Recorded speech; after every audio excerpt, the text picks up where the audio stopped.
Peace, top of it. Saturday, August 17th. Nightly tap in. I wasn't gonna really hop online today, but I just decided to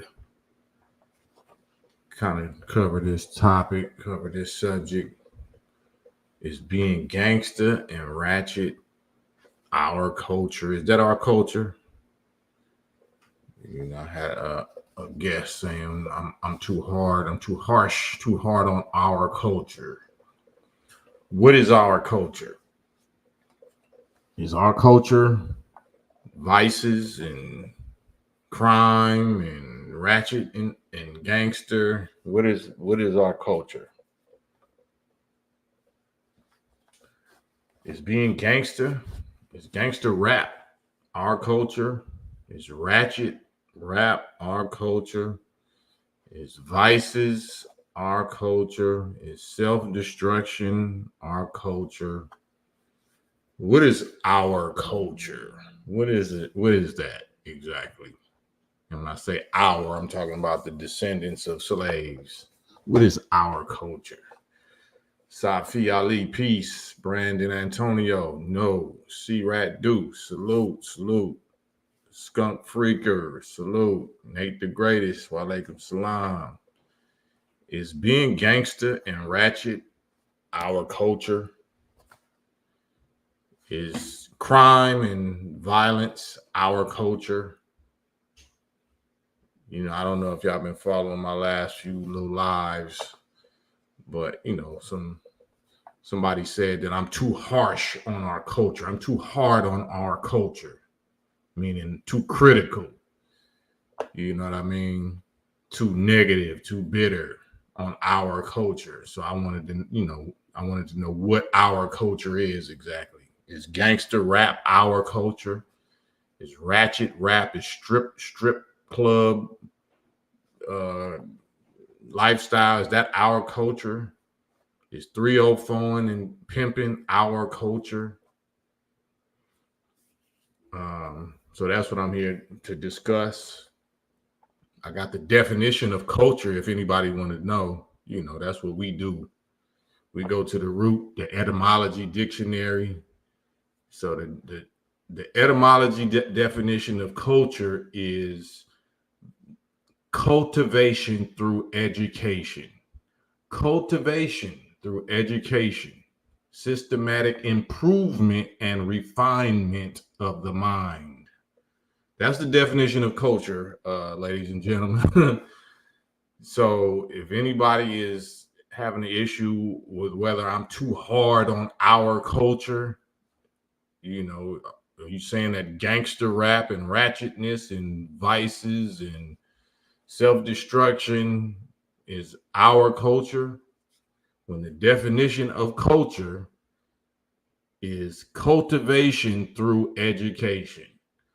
So is being a gangster or a gangbanger or a ratchet or a stripper, is that cultivating us and refining and improving our minds? Otherwise, don't use the word culture. You know what I mean? And if that's what we complain about other people like DJ Vlad being a culture vulture of or parasite, then yeah, please, you can have that. Suck all the blood out of that gangster ratchet, whatever lifestyle. You can have all of that. You can have that tainted blood. But that's not the definition of culture. Culture is to refine. It's like farming, like cultivating. That's the root word, cult. Y'all in a cult. Y'all Muslims in a cult. Yeah, the cult is short for culture, which is short for cultivating through education, systematic improvement and refinement of the mind. So yeah, we're a cult. We ain't made nobody drink no Jim Jones juice or take no Fauci juice. So this probably is the best cult you can find if you want to get real. Mob Stars Entertainment. Man, such and such been robbing West Coast artists for years. It need to be put out there. No good for the game. You see, I just edited the people will read it when they see it. I'm just trying not to say them names. C-Rat Deuce, mental entrapment. Zulu Time, peace, salute. Safi Ali. Now the mob was doing gangster stuff before us. I mean, what is the definition of gangster? Is gangster crime? Is crime our culture? What is the definition of gangster that we be so proud of? Is that our culture? Is that cultivating through education and improving and refining the mind? Gangster. Oval 29291. Baby mama and daddy is our culture. Baby mama and baby daddy is our culture. Right. I mean, unfortunately, I mean, that's not cultivating or refining our minds. The outward inward, salute, peace. Brandon Antonio, we need to go back to being conscious and having knowledge of self. Now that's culture, absolutely. Yusuf Arlan, walaikum salam. G Mars, salute. So-called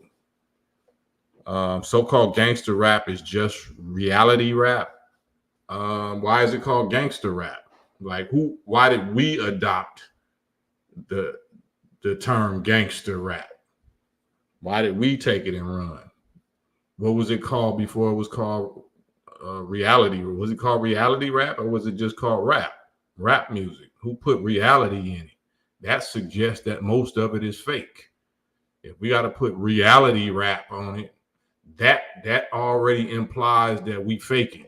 So we have, it's like you have organic food. Why does the need to be called the organic section? That just lets you know every other section is fake, GMO. So rap used to just be rap, right? See, rap. We as black men have something to prove to each other. What do you mean by that? I mean, I believe we do, but do it have to be gangster or ratchet? Do it have to be self-destructive? We do have something to prove to each other. Sugar, yes, the mob was doing gangster stuff, but no Italians ever called each other such and such, and all them derogatory names like we call ourselves. And A&R execs, and that's the difference from the industry. Yeah, I'm just not saying them words. The Zulu time, that's definitely not our culture. The real gangster culture used to be behind closed doors, and it served a purpose. What is gangster even mean? The weakest among our culture have taken this subculture and perverted it. Our culture, the weakest among our culture, the definition of culture is cultivating through education, systematic improvement and refinement of the mind. That's from the 1500s. Not the 1980s or 1800s or 1700s. That's from the 1500 definition, from the year 1500. Cultivation through education. It's also like a farming definition that says tilling the land, like turning over the land, the soil, tilling the land, act of preparing the earth for crops. So it's like agriculture means to care for, to cultivate, or culture, honor, tend to, guard, rear, raise a crop. So is gangster rap and ratchet lifestyle doing that for us? Is them 3 P's that Taraji Henson was talking about? We need to be, they pushing the wrong P's, pride, Plan B, and Planned Parenthood. Is that our culture? Is that cultivating us through education and improving and refining our minds? I'm too hard on the culture. Cam, you bitter. You too hard on our culture. That's why I asked, bro, is Jesus bitter? Because there's a whole book called Revelations, a whole thing called a War of Armageddon, the Lake of Fire, all kind of stuff. And so don't claim to be Christian, because your book is way more bitter than I am.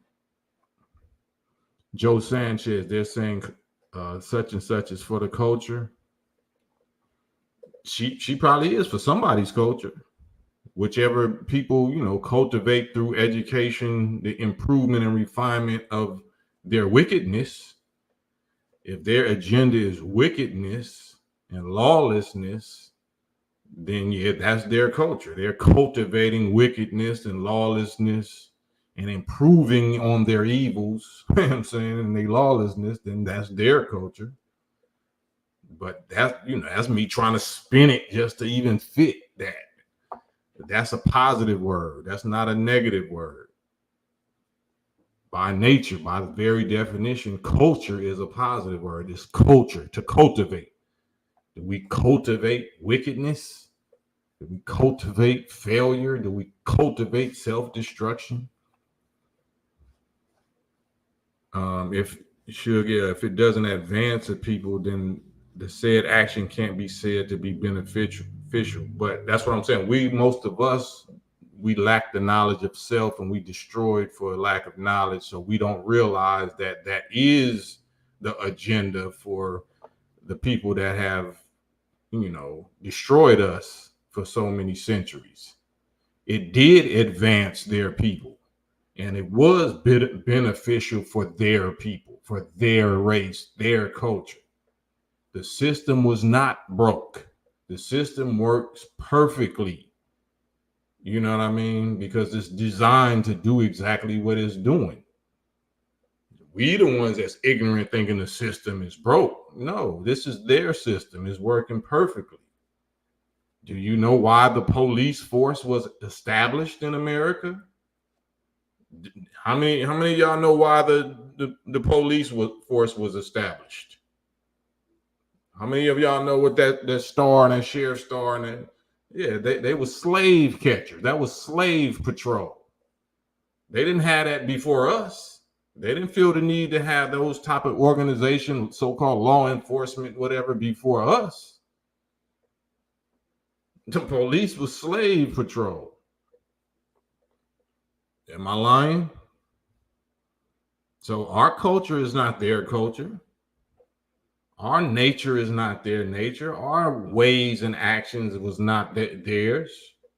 They turned us into them. They put, the mark of the beast in our forehead. They possessed us, possessed our minds, and now we acting out their minds. We are possessed by the devils, by the demons, those that did what they did to us and continue to do it. So, Brandon Antonio, man, the majority of our people wouldn't know what their pure culture is, even if it's slapped them in the forehead. Man, Jermaine Coleman. I mean, yeah, you gotta trust somebody. We gotta get the knowledge of who we supposed to trust. I mean, it's not rocket science, it's not brain surgery. People is voting for, like, why would you vote? Why would you trust the science and trust the scientists? You know what I'm saying? Why would you, it's clear to see who we can trust. We just don't choose them. I'm from a group. I'm from an organization that you can trust and got the best track record, most trustworthy track record, most trustworthy citizens and stars and examples, but we don't choose it. So I just come on here as a brother, you know what I'm saying? I can't force nobody to do nothing, but I'm gonna tell the truth. Shame the devil. Zulu Time Productions, you ain't too hard. I would argue that you're one of the few that have brought balance to the game during your entire run. I would also argue that ish went left after you and some others fell back. Man, I would agree with that. So I don't mind being a lone ranger, the lone voice in the wilderness, and one of the last man or standing or whatever. Like, that's an honor for me. I'm honored. I'm honored to be doing this. I'm honored to only have this many whatever viewers or supporters or whatever, because we already know that the majorities is going down. They're going in the wrong direction. The majority, how we got here as like 500 million sperm cells, male and female sperm cells. The majority of us didn't make it, right? So the majority numbers ain't really, everybody, how many Muslims, it's 2 million, and y'all, how many people? I ain't know many people with y'all, and I like it was a gang of people when we got ejaculated, when we got shot out our father's testicles.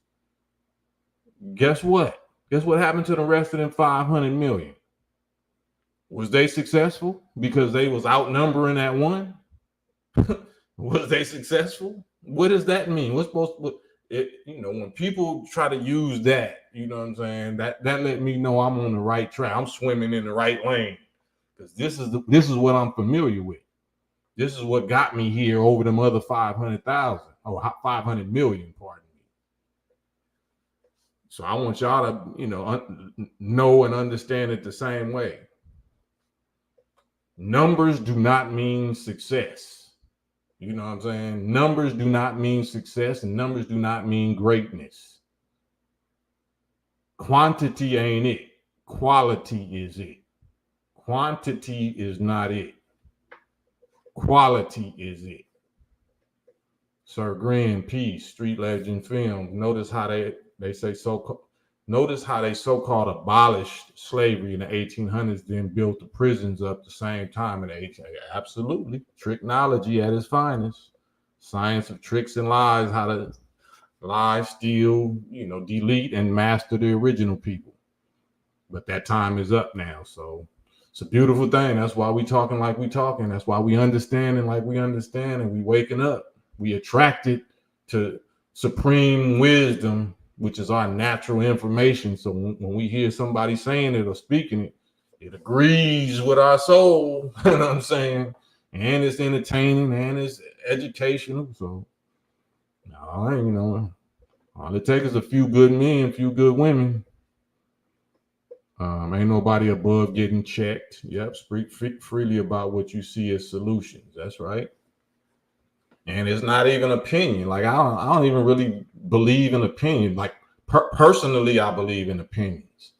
Publicly, I don't think we can afford opinions.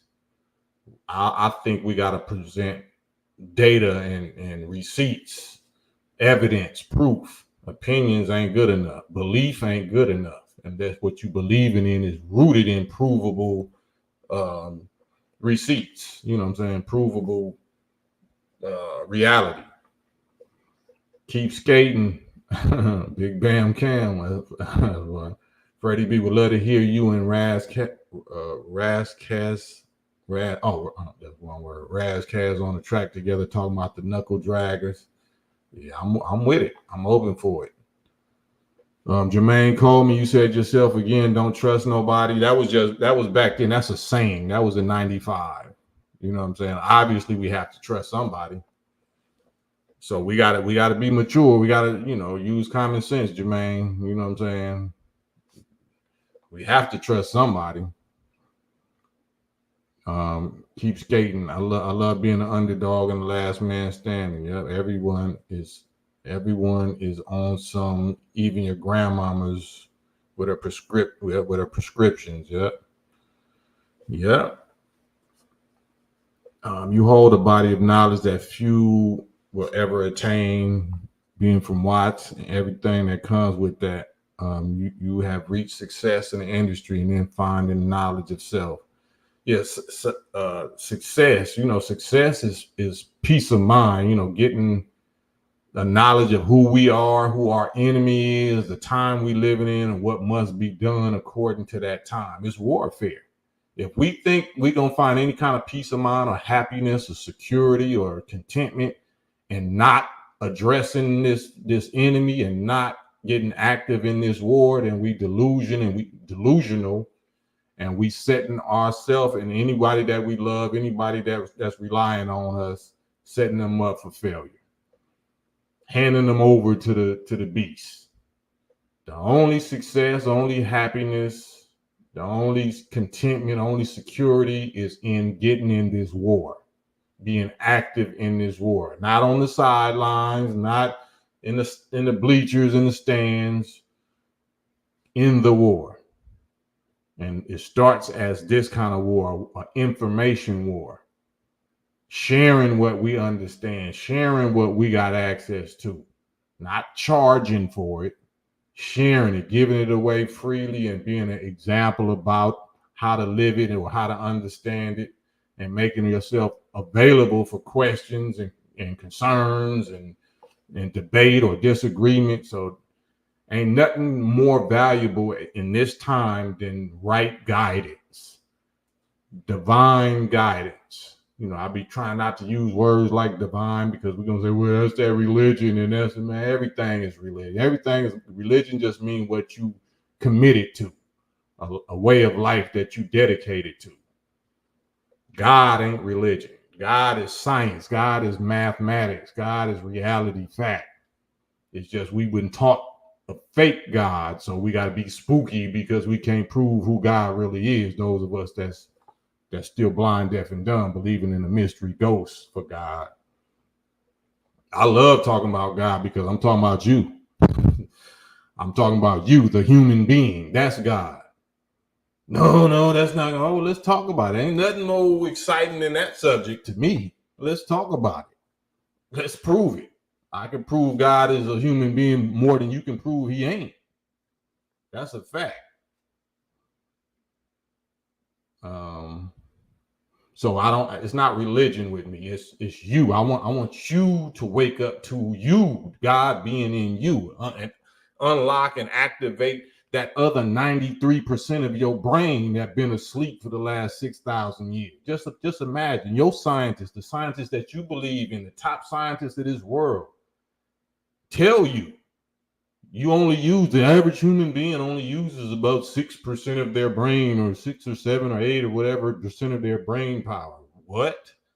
So whoever God is created a whole 100% of a brain, but you telling me, the scientists you believe in, that the average human being only use 6% or 7%, and we done created all this technology and went to space and all this stuff, these luxuries and all this stuff, only on 6% of our brain. So what the hell are we supposed to be able to do if we turn on the other 94%? You'll be the gods that I'm talking about, the gods that we was created to be before that 94% of our brain got put to sleep, before that pineal gland got calcified or whatever. So that's what I'm about. I don't rely on no mystery, amoeba, ghost energies, formless spirit, something you can't explain and all that BS. No. The power of God is in you. Look in the mirror. Look in the mirror. Don't even look at me. Look at you.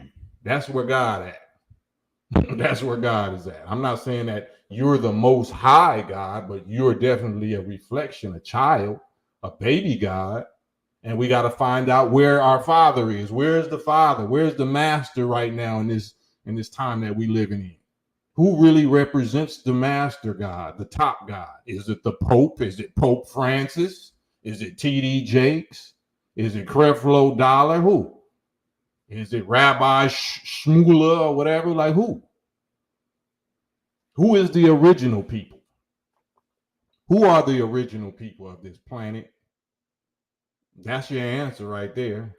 Why would you go to some non-original for the answer to original people's origin questions? So that's our culture. That's our culture. That's the cultivation through education of your eternal divine God knowledge of self, which is going to cause the improvement and the refinement of our minds and our children's minds. Gangster rap and ratchet and twerking ain't it. That's not going to get it done. Playing P and pushing P's and Planned Parenthood or whatever, that's not going to get it done. That's death style. That's not lifestyle. That's death style.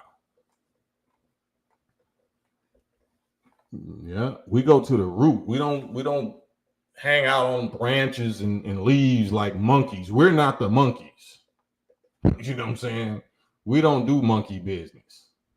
We ain't the ones who swinging around on trees and all of that and in caves. That wasn't us. But somebody lied through their media and through their literature and made us think that was us. That ain't us. They not like us. I meant to get some of these comments, but I'm here live, man. If y'all, if I'm saying something that that's inspiring and y'all want to add y'all's elaboration to it, or y'all want to say something about it, there go the StreamYard link. You free to hop on the Saturday Night Live. We living. You got a business or something that we need to support, hop on here and shout out your business. Let us support you. Keep skating, Cam. Gangster rap motivates me is how you interpret and use it. What is gangster? What is gangster? What's the definition of gangster? Gangster rap. What is that? Do I do gangster rap? What is the definition? Can we define that? Gangster beats, gangster rap. I mean, we know the word. I know the word. I've been using the word, but my style is called RBG, revolutionary but gangster. So what do you think gangster means? Why was it called gangster rap? Who put the label gangster rap on it when it was just rap? Who put that on there? Anybody got that history? Anybody a rap hip hop historian? Anybody want to tell me where the term gangster rap came from and why we adopted it and took it and ran with it? Rise Radio, shalom, salute. Fredro Miller said it. I can't repeat it, but it's in the comments. Sugar, when the silverback is shaved, he has, yes. I gotta be careful. I love them comments, but I just can't read them. Y'all can hop on here and say it, but right. Right. Virtuoso gangster equals banging against the real enemy. That's what it should equal, but unfortunately, the word gangster is not a positive word. That's not a positive word. Just like the word NIGGA is not a positive word. It's not a positive word.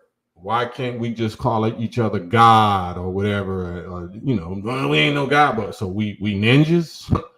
We NIGGAs. You know what I'm saying? Ninjas with attitudes. We HWAs and BWPs. Like why are we so quick to embrace the worst titles and the worst descriptions, the worst names for ourselves? But we fight somebody like myself. Talking about we too hard. You too hard on our culture. Trying to call us God. You too spiritual. But you're a Christian, but I'm too spiritual. My raps be too spiritual. Like for real, man. Brandon Antonio came from the COINTELPRO, right? Came from the CIA, right? Do y'all believe that I have had a CIA task force? COINTELPRO, but CIA to task force or whatever. Do you believe I'm on their radar and I've been on their radar for over 30 years, or I'm just bitter? Yeah. Do you believe that me being a high profile citizen of the NOI for this long and having influence on the world's top rappers?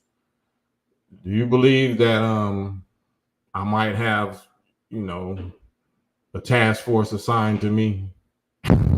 Or I'm just thinking too much of it myself? I won't be offended, you know what I'm saying? Nah, can't anybody mess with you like that. All right, well, I just be curious. Maybe I'm just a conspiracy theorist. Maybe I'm just delusional with these theories, like the Fauci juice and all that. That was really safe and effective. It really saved us. AC Perkins been on you since the early 90s. Salute. Fredro. Do they watch you just to watch you, or do they watch you because they also do things? Do they do things to us right? But you know, our people think you're not important unless they successfully delete you. We think that these people are God, and it ain't no real God that protects his real anointed from that. You know, such and such, you know, the nation or the minister, it can't be real. He ain't real because they ain't deleted him yet. Wow, so you really worship them as the supreme power. You scared to make a move. You scared to do anything because, you know, them people. So somebody got to teach you how to roar like the lion you used to be, not the liar that we are. We went from lions to liars, the lying kings, not the lion kings. So if back in the days, and if in the 50s and the 60s, the cross-dresser J. Edgar Hoover, Mr. COINTELPRO FBI government guy himself, had a whole agenda task force laid out, you know, trying to stop the rise of a Messiah that can unite us, our people, this people, descendant of slave people. And at that time, he was looking at they was looking at Stokely Carmichael, Kwame Ture, you know, was looking at Martin, Malcolm, Elijah, you know what I'm saying? He was looking at everybody. That was way back then. You don't think they would be looking at somebody that has the influence, because they didn't have rap back then, but they had their agents in, you know, soul music and jazz music and acting. You know, they had their agents everywhere. But now this rap thing that just caught wildfire and became a global phenomenon. You didn't think, you know, you heard about the hip hop police. So if the FBI would roll up on NWA and press them and threaten them or whatever over F the police, you think people like Brother Cam was saying something scarier to them, something worser to them than F the police? The police is not the system. Police is just pawns and instruments of a system, right? If they're doing that for NWA, what are they doing that for the people that's exposing and calling out the hidden hand puppet masters behind those type of people? No, you just bitter. Nah, you just bitter, man. You ain't nobody cancel culturing you. Ain't no gatekeepers. Like, like, bless your whole entire heart. Bless your heart. Did I get dumber? Did I get less wise, less magnetic, less attractive, less influential? Was my influence created by the fake news and the alphabet media? Did they make me? Did this media make me? So in spite of them, in spite of all of the yellow cones and orange cones and block sign, block, you know what I'm saying? Have they been able to dim my light? Have they been able to turn my little fire down? Or have I been using that as fuel? You know, so when you do hear me and see me or anybody like me or from our same army, are we watered down or are we all the way up? Like, are we turned up? I'm saying. I put the link though if somebody want to say something, because I can't read. You know, maybe y'all, you know, y'all, those of y'all that's putting larger comments, maybe y'all talking to each other. But if you're trying to talk to me, I'm not going to be able to read it. But you're welcome to hop on a live and just say it straight out. That's way easier and more entertaining. You are a decent dude. Thank you, you get. They don't know any better. They've been brainwashed. Cam been whiteballed since 2001. Nah, way sooner than that. Cam has been whiteballed since 94, since 1994. It was already, once Lynch Mob or me and Cube and all that got together, they been on. Like if they was on Cube, they was on me, right? They didn't know Cube was the most influential person. They didn't know Cube was the one writing them lyrics. So if the FBI was on NWA and Cube wrote all of the NWA hits, and then I got with Cube and they know that I'm with, the Messiah, they wasn't on me. Oh, bless y'all entire hearts. Bless y'all entire hearts. So, it's just since the God that protects us is the same God that protected Malcolm, that protected Muhammad Ali, protected Farrakhan, of course, protected Khalid, everybody that stayed with the Father, we got protection and we get preserved, and so it don't look like nobody is on you, because that chariot of fire 40 miles above us, would immediately, do what it do. I don't know if y'all familiar with the Million Man March theme song, Where You At, back in the day. You know what I'm saying? The homies say that they rolling. Plus we got family 40 miles up patrolling. It's warfare, there's weapons of war that y'all don't know nothing about. That's why they don't touch the minister. That's why they don't come after this nation like that. They have to do it now. They have to now. So you'll see, and we all see, all of our faith is going to be tested, but at least we got this long, good run. We got this good run of, them not coming at us like they come at, our people in the world. But yeah, they're going to come. They got to get rid of us, which is impossible, but they have to try. Now it's us or them. So we use this little quiet time, calm before the storm, to blow this last little trumpet, let y'all know what it is, get the blood off our hands, and also extend them final little invites and olive branches, and come get on the ark. You know what I'm saying? If you ain't gonna get on there, send your children. If you just want to stay out there and party and do you, at least send your children to safety. Send your children this way. It ain't no safer place, no healthier, wiser, more united, more loving, protection place. But, I'm just talking.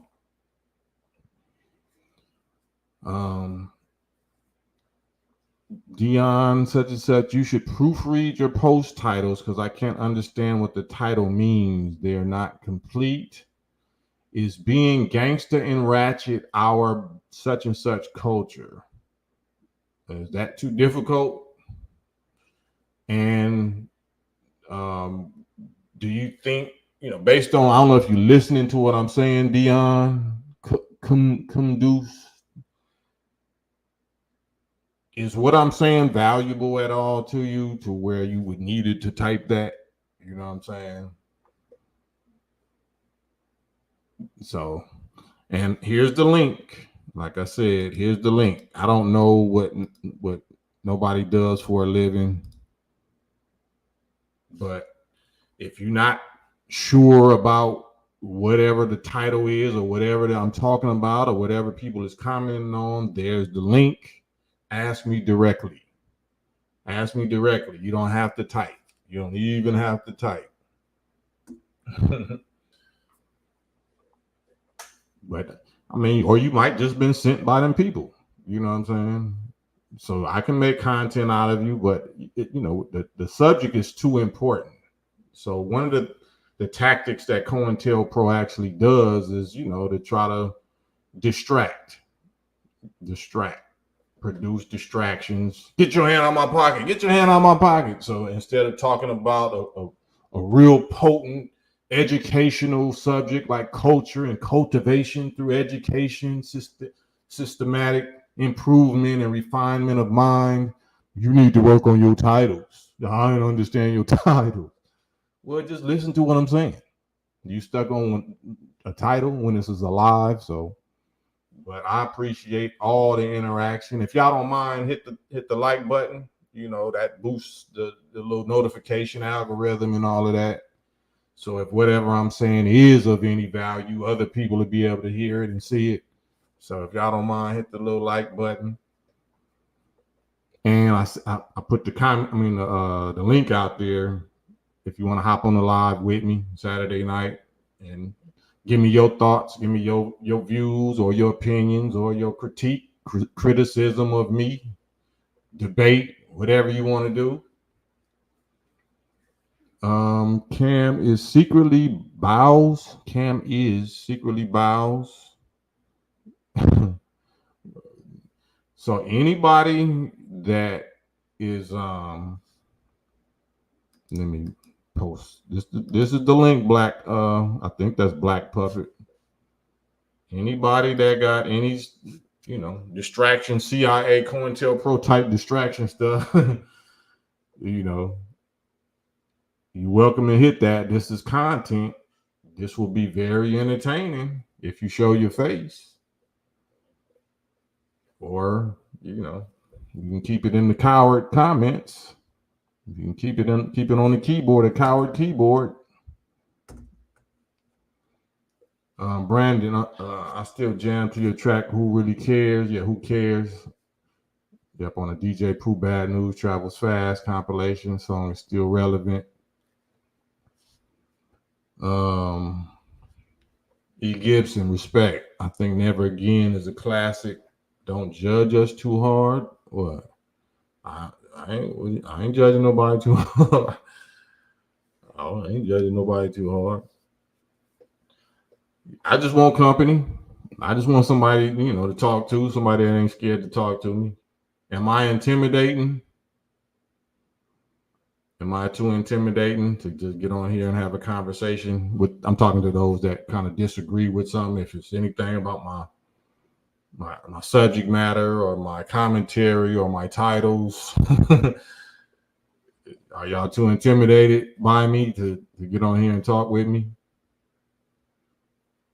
That's how they are with the minister. People got a whole lot to say against him, but they don't got nothing to say to him. And he's offering them in the sweetest, most respectful, most polite, humble way, but they still won't show up. They won't show their face.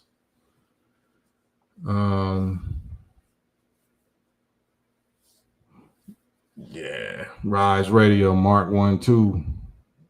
Jermaine Coleman, salute. You too.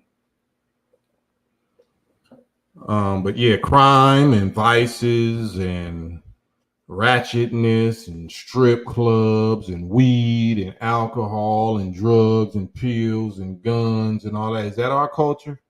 Is that our culture? Is that what culture is for us? I'm too hard on that. Am I too hard on that? Am I too hard on 500,000 abortions by Black women alone each year, every year in just America? Black women of America, women and girls of America, deleting 500,000 of their innocent unborn children every year. I'm too hard on that, huh? Too hard on that. I'm harsh. That's not harsh. I'm harsh for speaking against it, right? Makes sense to me. Makes total sense to me. So does that make me a judge? Am I judging?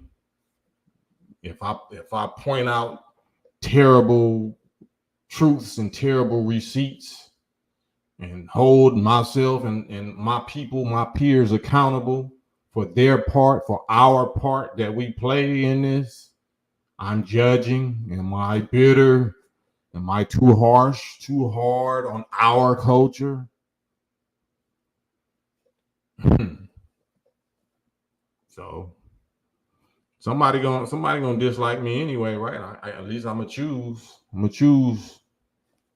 gonna give you a reason to not like me. I'm gonna give you a reason to troll and bot and heckle. You know what I'm saying? And you know, you're welcome to test the theory. You're welcome to test even more. You know, I love my people. I love y'all if you my people, but if you don't love me, then I don't know what to tell you. If you don't love the truth, I don't know what to tell you. You don't love correction, I don't know what to tell you. I'm not the guy for you. This is not the live. This is not the YouTube channel that you want to be on. Because my version of entertainment is not going to be entertaining to you. It's going to be very upsetting to you. It'll be very humorous and fun and funny to me, but it will be the opposite to you. So it's just probably better just to, you know, go somewhere else, tune into something else. But yeah, our culture is divine. Our culture is a Godhood culture, not a neighborhood culture. You know what I mean? Godhood. That's our hood. Not gangster. Godster. Godster. Jamila, walaikum salam. Good to see you as well.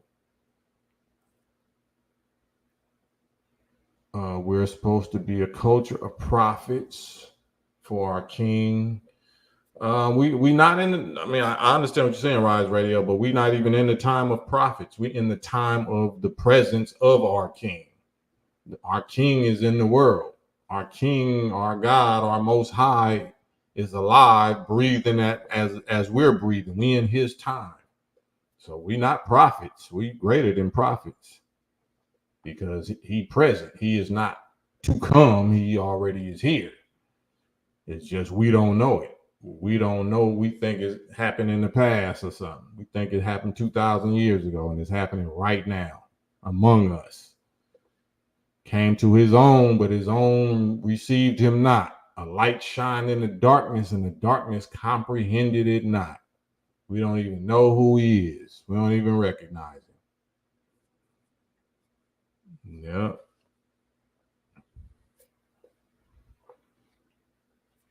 So, you know, I be trying to be sensitive and careful about just saying, you know, stuff straight out, but you just got to take it or leave it now. Take it or leave it now. I'm not a religious fanatic. I'm a human being fanatic. The supreme being that you call God is the human being. The human being is the supreme being. The most high supreme being is the original human being. No other human beings on the planet are like the original human being. So that's the subject I be on. It's not dissing no other human beings, but that's the knowledge that we destroyed for the lack of, because we were taught that we're cursed. You know, we burnt. Like, you know, how you so, you know, we've been totally deceived about our own value, our own identity. We accept everybody else as the God people, God chosen people, and all that kind of stuff. Everybody but us. Everybody wants us but us. Everybody loves us but us. Well, I mean, loves the idea of being able to benefit from us or mix their blood with us. Everybody wants that but us. We want foreign. We want something foreign and exotic, and not realizing that we the most foreign, exotic species in the universe. If we only knew. If we only knew. So that's why I got to come on here and try to get them 94% of our brain cells sparked and turned back on to the knowledge and love of yourself and kind, our people. Our culture is not gangster, ratchet, stripper, pimp, 304, white collar crime. Our culture is not crime. We are not a criminal people. We were abducted and kidnapped by a criminal people and turned into little criminal people by the criminal people. So cultivation, culture means to cultivate through education. So that's what this is, trying to be entertaining. But Black Mud, I've always wondered what our fascination with gangsterism is and what happened to shame among our women. When in Rome, do like the Romans. If you see that the top gangster is, which is Satan, the people of Satan themselves are the top gangsters. If we see that they appear to have been successful in gangstering the world and ruling the world based on their own wicked agenda, so we tend to try to adopt that and adapt to it because we think that's the formula for success. Yeah, that's the formula for temporary success for a temporary people that was made to be destroyed. Devils and Satans were made to be destroyed, but they were made to be successful at being devils and Satans before they will be destroyed. They're the man of sin. They're the people of sin. So sin was given a season. Sin was given 6 days or 6,000 years to be successful and to rule. And now it's so they influence us so much. We think that's what we have to do to be successful because we judging ourselves by Satan's and devil's success. They're not going to tell you that time is over, that their power is finished. They're going to use their very last stand, Custer's last stand, their biggest spell, their biggest media deception that they could ever run on you to make you think this is success and that they're not going nowhere. They're not going to tell you who's over their head all throughout the world, over all their military installations, all their nuclear launch sites. They're not going to tell you who that is. Only we going to tell you who that is. They're going to tell you it's aliens. They're going to tell you it's demons. UFOs or aliens or demons or extraterrestrial, interdimensional. No, that's not. That's all a lie. It's the same people that built the pyramids, the same people that have been running the planet, for trillions of years. Same people that allowed us as a whole to be put to sleep so that they could rule and fulfill their satanic nature and destiny and purpose. No, those are not aliens. No, those are not demons. It's just the opposite. They're native gods, original people, God and angels, supreme scientists, holy, righteous, wise scientists, gods of our nation, of this planet. Got everything checkmated. Got every devil, all of this in checkmate. And they're going to allow them to wipe each other out. There will be WAR. There will be nukes and all that drop on them on each other. As soon as they get froggy enough to make a move on his chosen people, then you're going to see what they really do. You're going to see what they really for. That's why you're hearing so much of this, but they lying to you saying it's aliens, alien abductions, aliens. No, that's a code word for us, for ninjas. That's a code word for the black God and his black and indigenous angels. Not ghosts, not spirits, not spooks, not energy balls. You know what I'm saying? Supreme indigenous human beings of this planet, the original owners, the original regulators of the heavens and the earth, the physical heavens and the physical earth, not the ghost spirit realm, whatever heavens or so-called. No, everything in creation that you can see is physical, made out of the same physical atoms and molecules. That's what God uses. If he's a formless, invisible ghost spirit, he sure do use the majority of his time in this universe producing physical creations. What joy or satisfaction is some ghost gonna get from making physical planets and galaxies and solar systems all over the place? Physical lights, especially us on Earth. We're not gonna live there, right? You think that's just all artwork for us on this little rock called Earth that can look out and see multiple quadrillions of stars and other planets and shit? That's just artwork. It ain't no physical God that's actually doing something with that like he doing on this planet. All right. Okay, you say so. That's because the Bible tells me so. According to the Bible, we're only 6,000 years old. We human beings has only been on the planet for 6,000 years, according to the Bible. So okay, all right.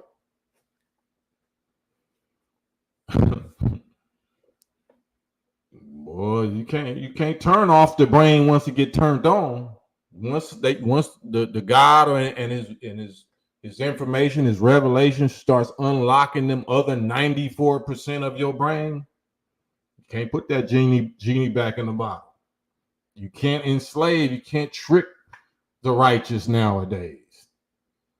So the more you just hear these few little words, regardless of who trying to distract you or whatever, in the comments or whatever they say, ooh, it's burning them up. This is burning them up. You can't unhear it. You know what I mean? Demons are screaming, boy.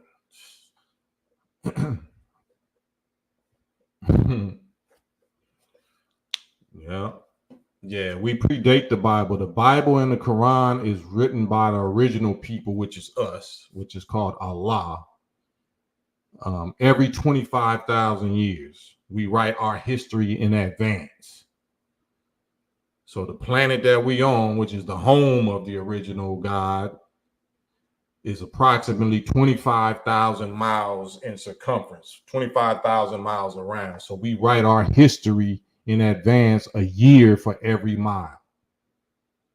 So 25,000 miles circumference or revolution, we produce 25,000 years of history in advance.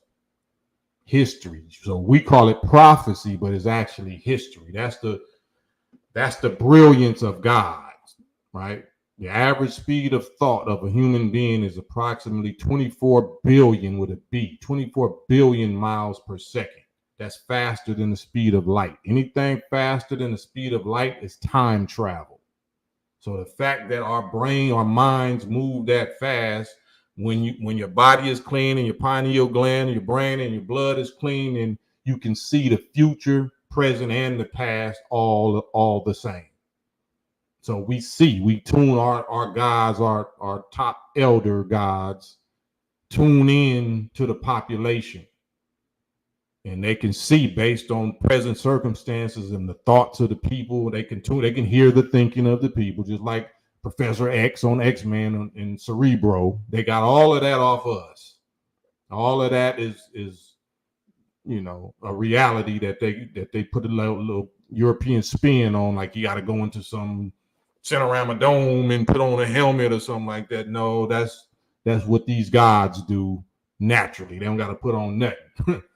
They already know how to do it and tune in onto the population, and they can mathematically deduce and determine and see what our thinking and what our actions and reactions is going to produce into the future for 25,000 years. And they write it down in a mother book.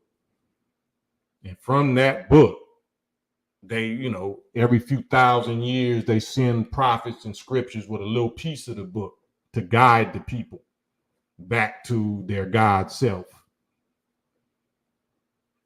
So I said that I was going somewhere else, but I think I need to stop because I want to turn this into no religion, but it's fascinating. This is the real so-called science nonfiction, science fact. You know how fascinating we love science fiction movies. We love, Marvel Comics superheroes. We love the Avengers. We love UFO and alien, all of that. Fascinating, ain't it? Ain't that the most fascinating, most entertaining subject? and it's true, but it's they putting a lie on it. They trying to give it credit to aliens and Euros and all of that. No, it's all you. The indigenous original people of this planet do all of that. Far greater. Far greater. Yeah. So you probably can get a hint of the type of influence that I've had on your favorite rappers, your favorite entertainers. You probably can get a glimpse of the type of conversations that little bitter brother Cam probably had on your idols that helped make them as great as they became. That you get real great in this world if you decide you're going to sell out and be quiet after knowing this, after knowing what you know. If they can get you to be quiet and do some deals with them, and instead of making war with the beast, you willing to make a deal with the beast. Oh, you're gonna be the greatest, and all of us gonna think, oh man, he's the greatest. He's a billionaire now, or he's this, and you just met. All right, well, keep breathing. Y'all keep breathing. You'll see who the real stars are. Celebrities and stars is two different things. So yeah. But it's fascinating, right? Ain't this entertaining? Just imagine if it's true. Just imagine if it's true.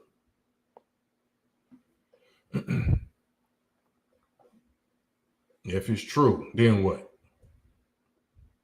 Because we could say, it's cap all day long and you're crazy, or it's conspiracy theory and y'all Muslims and y'all nation is this and y'all did that. But just what if it's true? Somebody in trouble, right? You in trouble if it's true. If you are op and this is true, so why not be safe than sorry? Why not be more safe than sorry? Why jump out there on some op stuff? If this was real God business, this is really God business.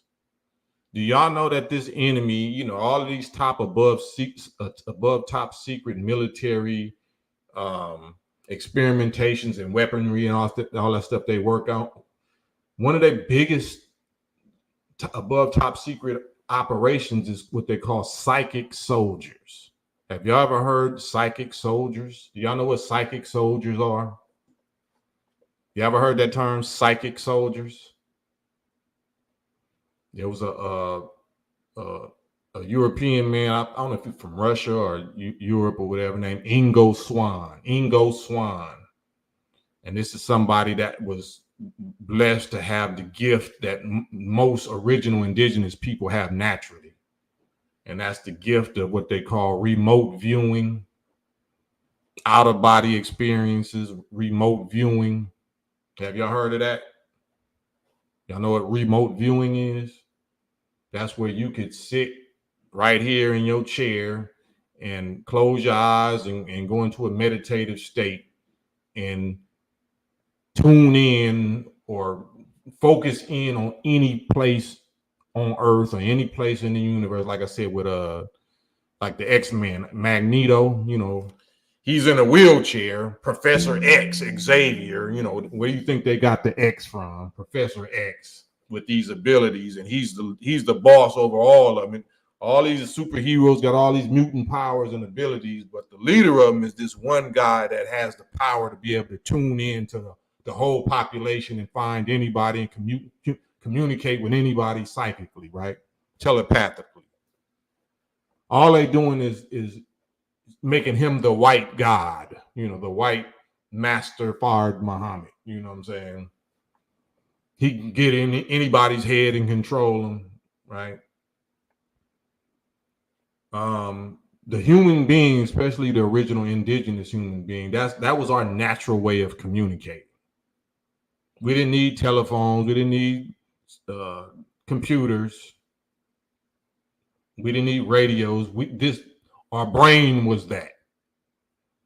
They patterned all of their communication devices after the original indigenous people's brains, telepathic ways of communicating, non-local intelligence.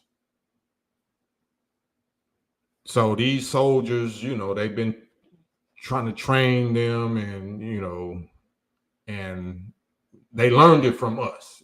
I don't want to go into all of that. So anyway, I had a dream. I was with Elijah Muhammad, bro, and I wasn't even studied with the nation. It was very real. That's a real remote view.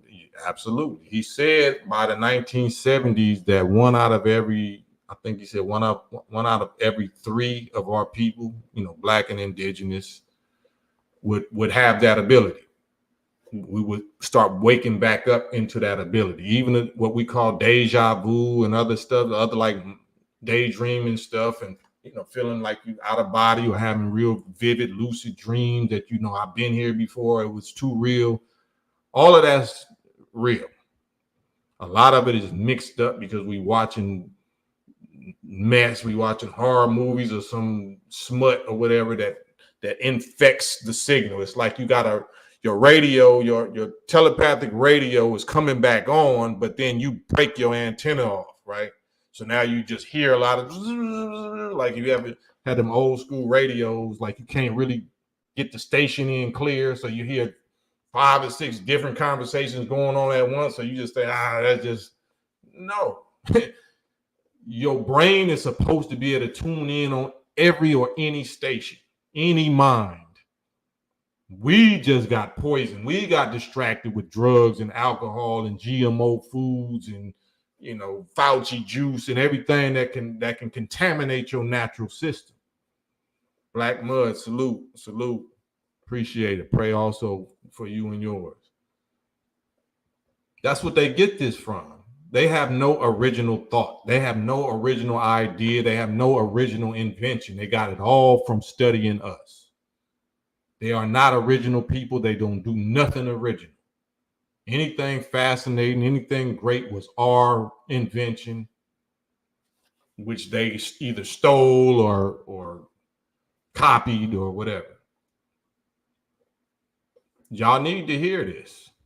You need this. This is not fake. This is not, just a pipe dream, something to make you feel good. This is facts. And it is.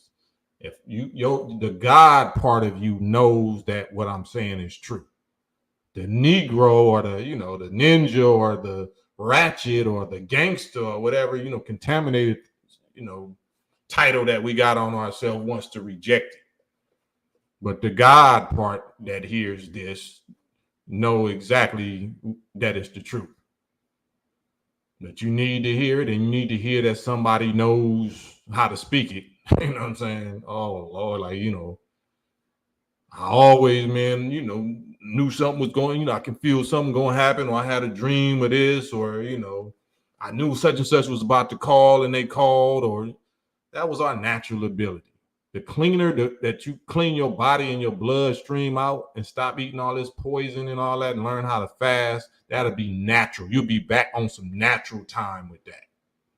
It ain't gonna be a thing. It's not even a thing to you. Like, man, I knew it, man. I knew such and such was gonna call, or I was just thinking that. That'd be your natural get out to where you ain't even gotta say nothing. You're like, you actually gotta hide it. You would actually have to hide it because people would think you're a witch or something, a warlock. But that was just our natural ability. But if you produce a new people and they don't have that ability, and then you put yourself and your abilities to sleep for 6,000 years, and then you start waking back up, they're going to call that black magic. That's black magic. You can do something that we can't, and that's terrifying, that's horrible, that's the devil. No, that's God. And you're the devils. And you knew that. That black magic is not evil. That black magic is the opposite of evil. That black magic is being woke back up to deal with your evil. Mm-hmm. Yeah. So we have to feed on this type of information to even polish up that muscle. For us to exercise them God abilities and them God powers, you have to do mental and spiritual and physical disciplines. So that's why people like, man, I can't be in the nation, man. Y'all do this. You can't do this. You can't do that. You can't do that. But you don't know what we can do. You know what I'm saying? You don't see the joys of the abilities and stuff that's unlocked that we don't need to speak on because it's unspoken between us. You know, it's a whole lot, it's a whole world, it's a whole battle going on. You know, Christians call it spiritual warfare, you know, in high places. No, it's in the flesh. It's just unspoken. The same way they got their unspoken understandings and all of that. We got our unspoken. It's spoken. It's not just not spoken with, you know, audible sound. It's spoken. It's spoken, and they know it's spoken. Some of the I'll say this, some of these Euros that have been allowed to tune in or tune up on some of our people on the wheel that we invited them.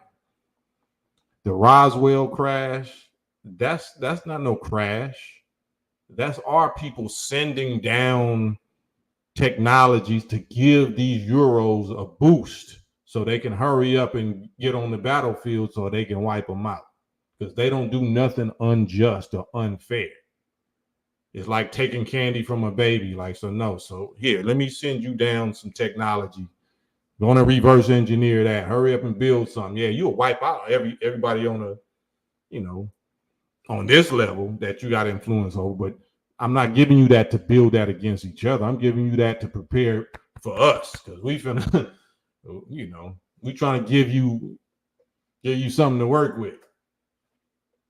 And when I say us, I'm talking about those scientists, not me. I don't know none of this, but I'm glad that I'm a cheerleader. I'm glad I'm a little narrator for them. I sure thank God, you know, for making me a narrator and let me know enough that I can be like the dude, let's get ready to rumble. Like that nigga can't fight. Like I can't fight. I don't, but I can get on that mic and grab that mic. In this corner of the atmosphere we have, and on this corner, you know what I'm saying, weighing in at 76 trillion years old, original, no undefeated record. Like that's me. I'm just calling this the fight. I ain't got no power. Are you dumb? 6,000 years was 2,000 years. They got an extension every 30 years. Now it's 6 years left.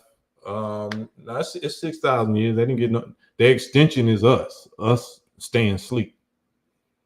Every year, or you know, for the amount of time that we stay asleep and we don't join on to our own kind and separate from them, then that gives them more and more extension of time. But now we at the point that those of us that won't let them go, that's just gonna have to get took out with them, and that's not the God's will or desire that none of us should be destroyed along with them, but we choosing that.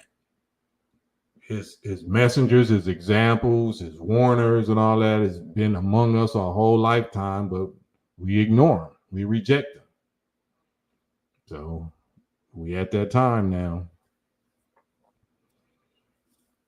But I'm just thankful, like I'm like that I even get to talk with y'all and share what I think, you know, I think I understand and what I think I know and what my experience is.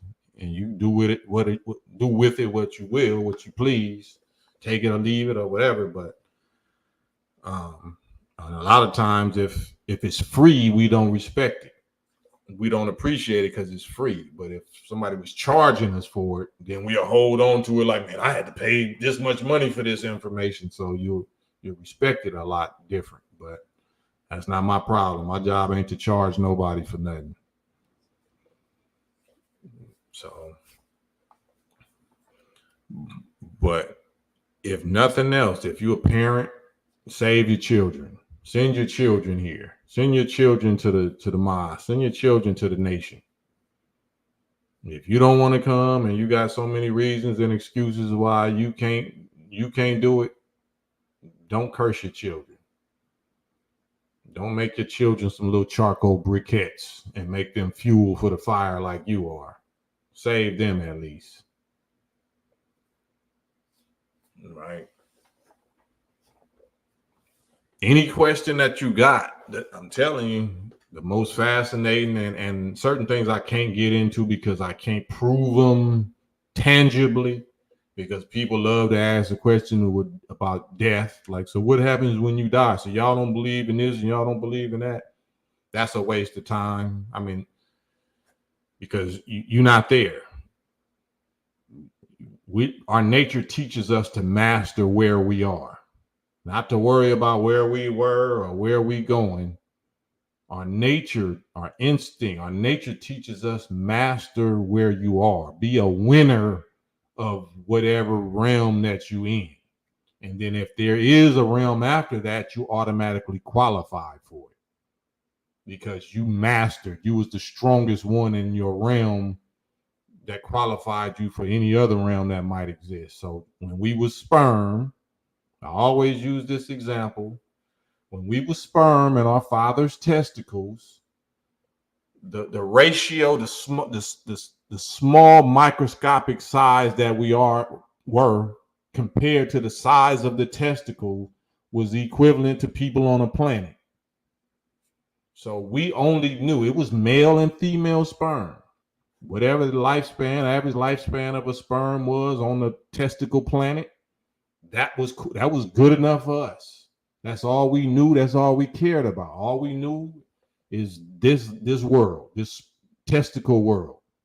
We probably didn't know it was another planet next door, which was the left testicle or the right testicle. But that's all we cared about until something happened one day, which we know now is sexual intercourse and ejaculation, and we got taken out of that world, never to return. Just like Earth, you know what I'm saying? When I leave this world, you know what I'm saying? I'm never coming back. Yeah, that's how we was with them testicles. When we was that small compared to the size of them testicles. And we got shot out, never to return. So all of the sperm left in our daddy's testicles was like, man, such and such died, man, they ain't never coming back. Yeah, they not never coming back, but they ain't necessarily died. Because in the testicles, all you know about is testicle life. You don't know it's a such thing as a vagina and a vaginal tract. But it's true for all intents and purposes. You died, the sperm, the testicle world, you got stuck in space. It's like being on Earth and you try to go to the moon or to Mars and explore. You're not never coming back. You're never coming back. There's no reverse gear in this life, in creation. But once you got out there, at least you had some company. You got shot out with 500 million other ones, male and female. So now all y'all know, everybody that's left back in your daddy's testicles think all y'all is dead. Y'all gone. But because you're present now. Now this is a new location. I'm present here. You know what I'm saying? I got to master whatever this is, wherever this is. So I'm swimming with 500 million of my people that came with me. But some of them was like, man, you swimming too hard, man. You going too hard, man. We don't know where we at. We don't know what this is. But some in your instinct is like, nah, fuck with y'all talking. I gotta swim. I gotta head my tail. I gotta whip this tail and just. I don't even know where I'm going. I've never been in a vagina before. I don't know what, but my instinct is written on my nature. So I'm swimming. My testicle world think I'm dead, but I'm not. I'm doing something else that I never knew existed. And I got to swim, and I got to be the strongest and the best in whatever this instinct is that I have. I never really knew this is what my tail was really for. I thought it was to swim around my testicle world. It was really for this. I didn't know that. So once I got in that vaginal tract, and I'm doing that swimming, I know I'm supposed to swim strong, and then I see something like, oh, this agrees with my nature. This seems like what I'm supposed to be swimming hard towards. And then you get there, meaning the egg or the, whatever this new thing is that you've never seen before. You reach that, if you're the strongest or whatever, and you reach that and you push through, then you officially die as a sperm. You officially die as a sperm. Now you're no longer a sperm. It don't mean you don't exist no more, but you have died as a sperm, because once the sperm reached the egg, now that's the first cell of human life. Now you're something else. Now some electrical lightning bolt just struck and produced a whole new spark of a new type of life. So now you're not a sperm, but you're not yet a person, so to speak. It's a cell. So now the tail falls off and the sperm, the head dissolves and starts mixing 23 chromosomes with whatever the mother was that you didn't know existed. So now as this first little germ of life, you're looking for a place to attach. You attach yourself to the wall, the uterine wall of your mama, whatever this new world is. You don't even know it's a mama. You just got an instinct that I'm supposed to attach, hold on to whatever this is, the uterine wall, and like soil, like a plant, and roots start digging into that uterine wall. And now you start extracting. I don't know what it is. This soil got nutrients in it, and it seemed like it's right. But all my 500 million homies is gone. They're not around no more. But I'm around. I exist. So now you rotate. Now you growing. You going from that first little cell. Then you turn it into a clot. Now you're not a sperm no more. You're not that little first cell no more. Now you're a clot. And now that clot is rotating and growing and drawing more life, more soil, more nutrients from this farm, whatever type of soil this is that I'm pulling from. Now you turn into something else. You start growing like little body parts, little arms and legs, fetus. Now you're a fetus. Now you become something that you never knew. I used to have just a tail and an egg-shaped head. Now I have some extremities. Now I'm having like organs, little heartbeat. Now I'm having limbs and joints. I'm growing into something that I knew not what. Right? This is not religion. This is facts, right? This is not religion. The Bible don't say this. The Quran don't say these details, right? But this is how we all got here. But there's no going backwards. There's no going back. I can't go back down the vaginal tract and tell them other sperm that didn't make it, what was going on and what the next level is. I can't go dive back into my daddy's urethra, you know what I'm saying, and tell him nothing. So everything moves forward. Nothing moves backward.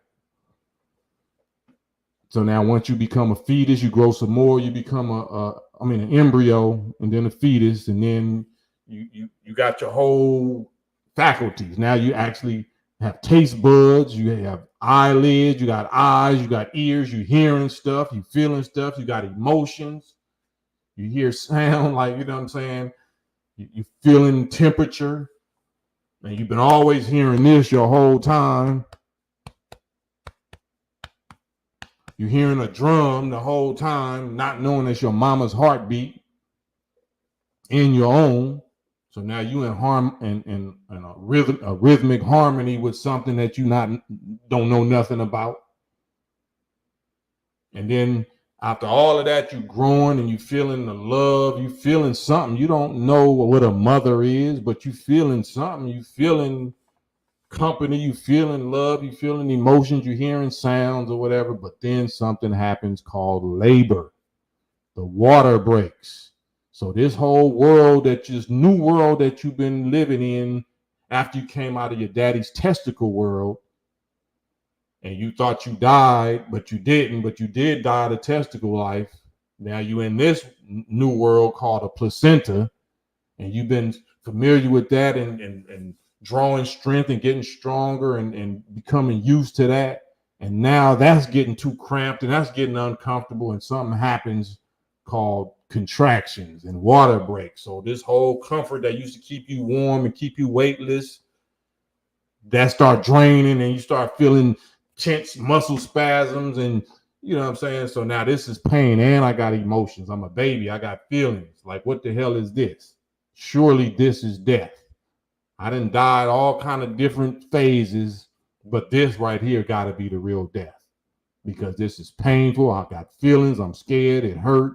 I'm getting pushed now through through pelvic bones. I'm hearing screams and all of that. This whole world that I just got familiar with is collapsing. This is death. This has to be death. It's painful. I ain't never experienced nothing like this.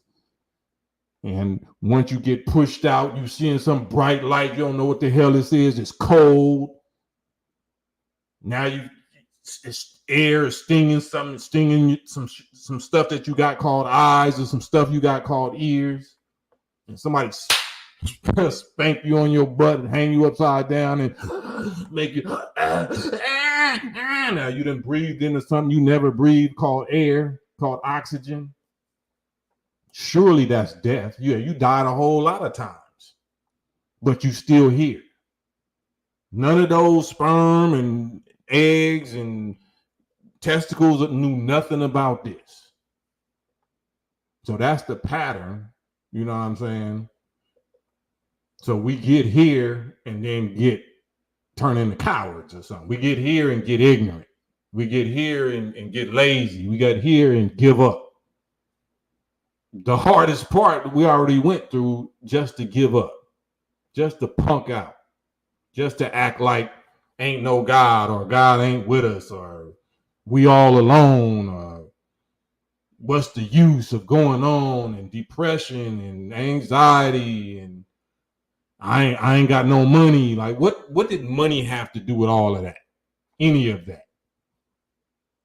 What amount of money made the egg be able to reach? I mean, the sperm be able to reach the egg before the other ones. He had the bag. I got a bag egg. I'm a bag sperm. That's what made me reach the egg, because I had more bag. When was the bag the success or the solution to life and creation and getting to the next level? The bag did it. That's what we on, huh? That's our culture. I thought our culture was all this God business, doing the impossible and going against all the numbers and the odds and hostile environment and conquering all that. That's what I thought. That's what I thought our culture was. It was cultivation through education and systematic improvement and refinement. That's what I thought. But shit, I'm just a little bald head bitter ninja. You know what I'm saying? That's mad because my rap career didn't go nowhere. Hey man, what do I know? So saying all that to say, as far as, you know, what happens to you when you die and all of that, you know, look at the pattern. Each stage, we didn't know what was after it. So why would you worry about what's going to happen after this? Master where you at. Be the best, strongest swimmer in this realm. Every realm you in, swim and fight your righteous fight the hardest. Be a righteous warrior in every phase. Wherever you get in, be a righteous warrior. Do not punk out. Do not go easy or mediocre or soft. Do not be quiet. All that old goofy shit, thinking that I'm going to go along with the masses. Yeah, well, you see what happened to them sperm masses, right? We see what happened to them sperm masses, right? Them go along, get along, big company, the majority rule. That ain't really the key to success. It seems that the pattern is those that go against the masses. The NOI is not the masses. People think they taking shots and thinking they hurting our feelings. Like, you confirm and like, yes, I'm glad. Thank you. So you bragging that it's 2 million of y'all, right? And we not real Muslim because it's only a few of us. Man, you clearly don't study nature. You clearly don't study how you got here. So this is just real talk, right? Is this religion? Did I just bore you? Did I just try to sell you some final calls or something? Did I just try to get some money out of you or pass a collection plate? Or did I say some real stuff that's strictly God business, the creation of human life? It ain't got nothing to do with religion.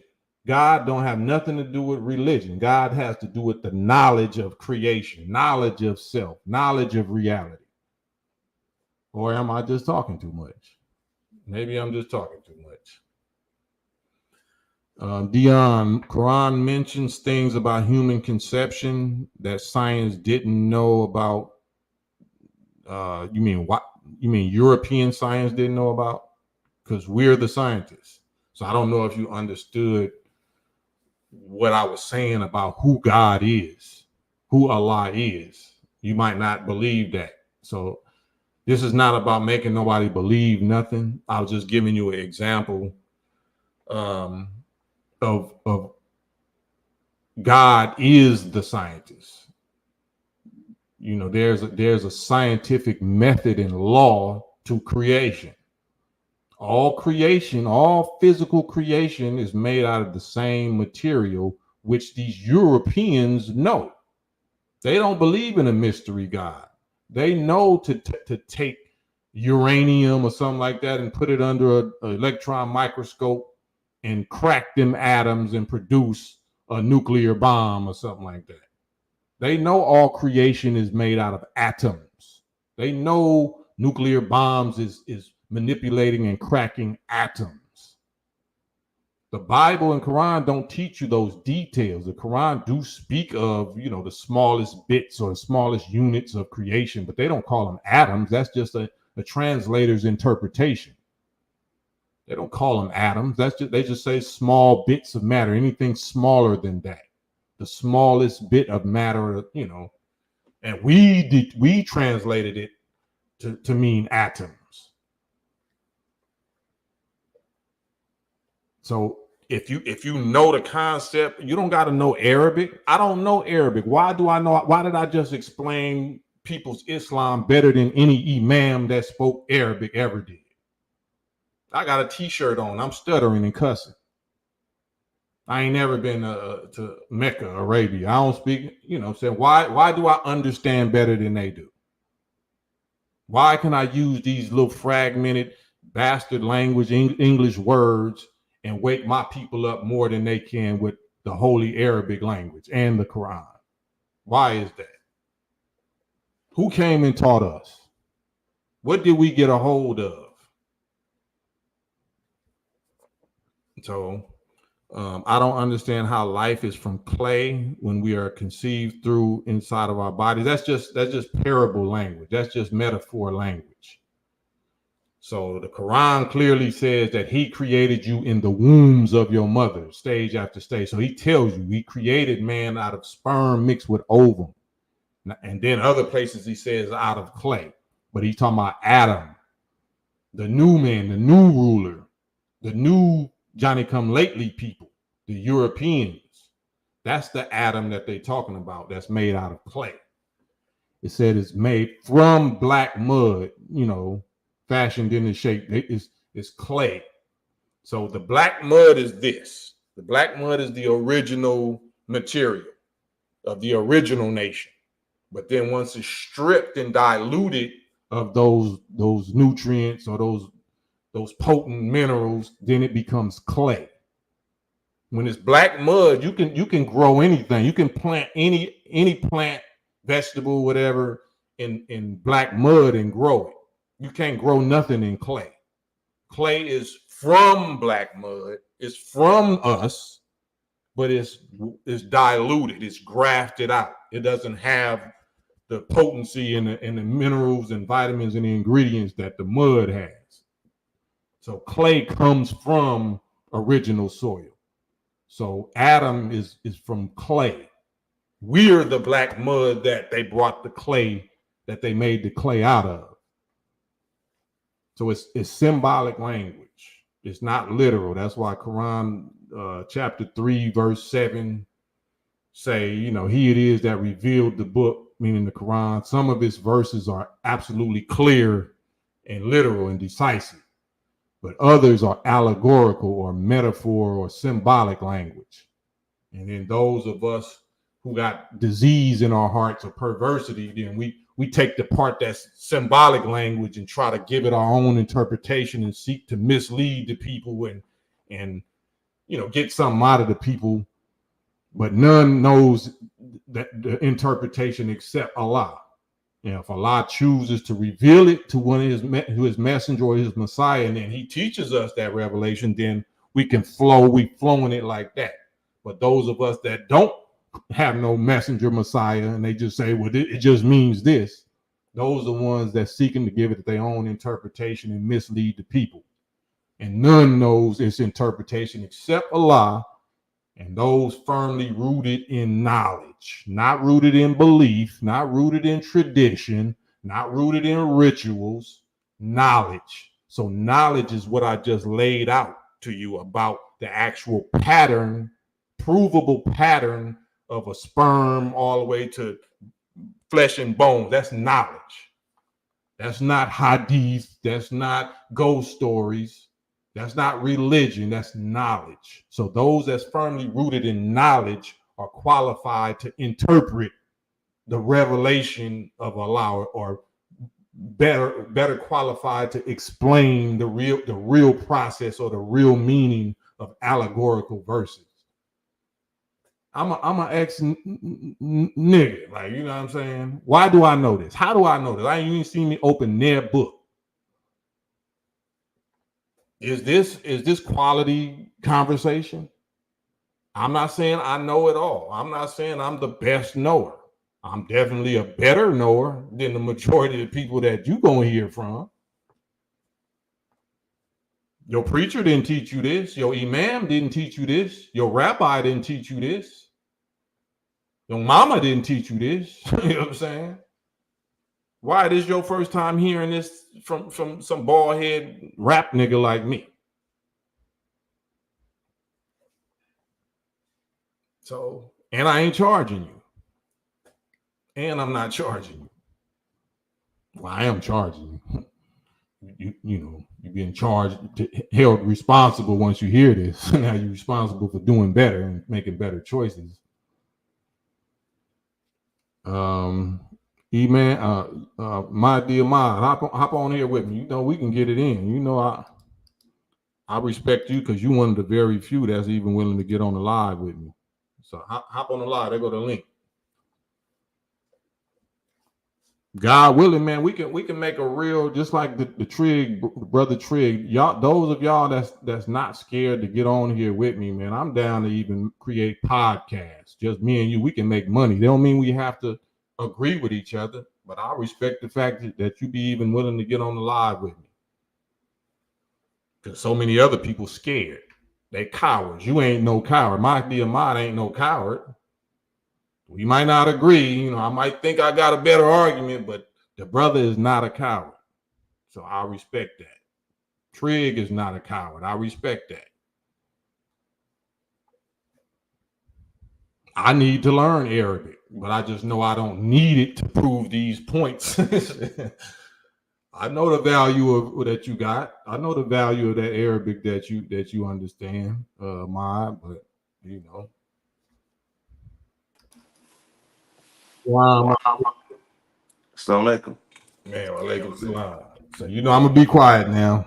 Let you get yours off.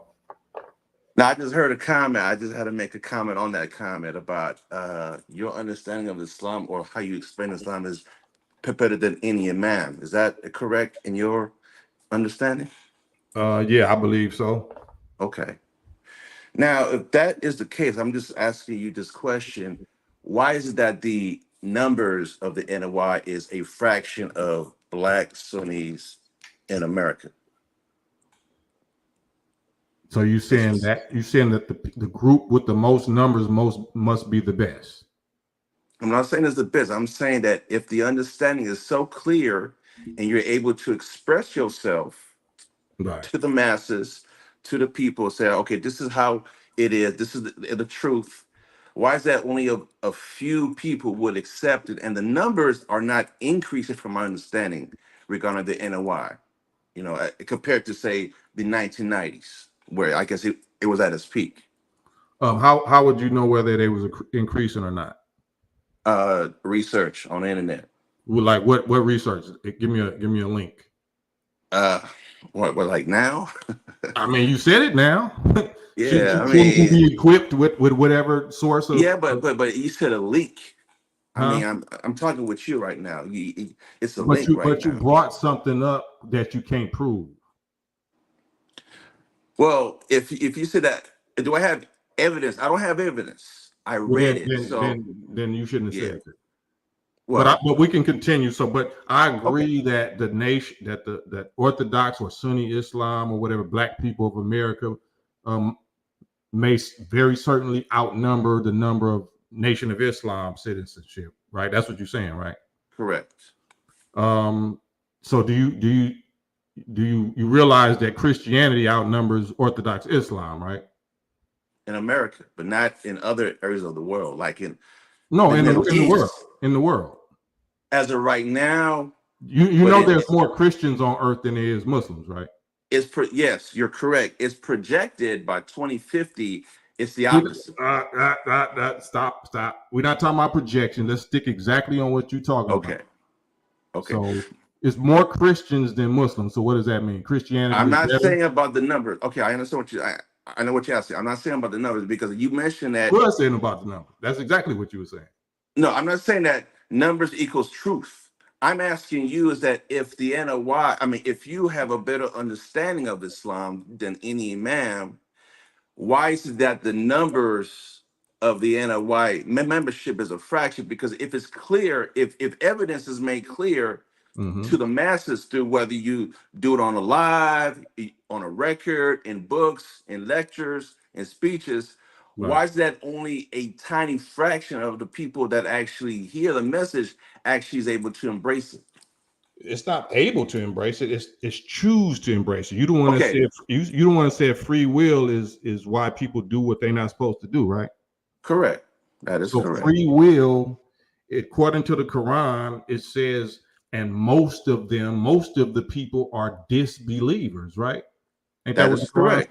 And Yeah. that's because they have heard the teachings and the messenger, and they choose to disbelieve it. They choose to reject it, right?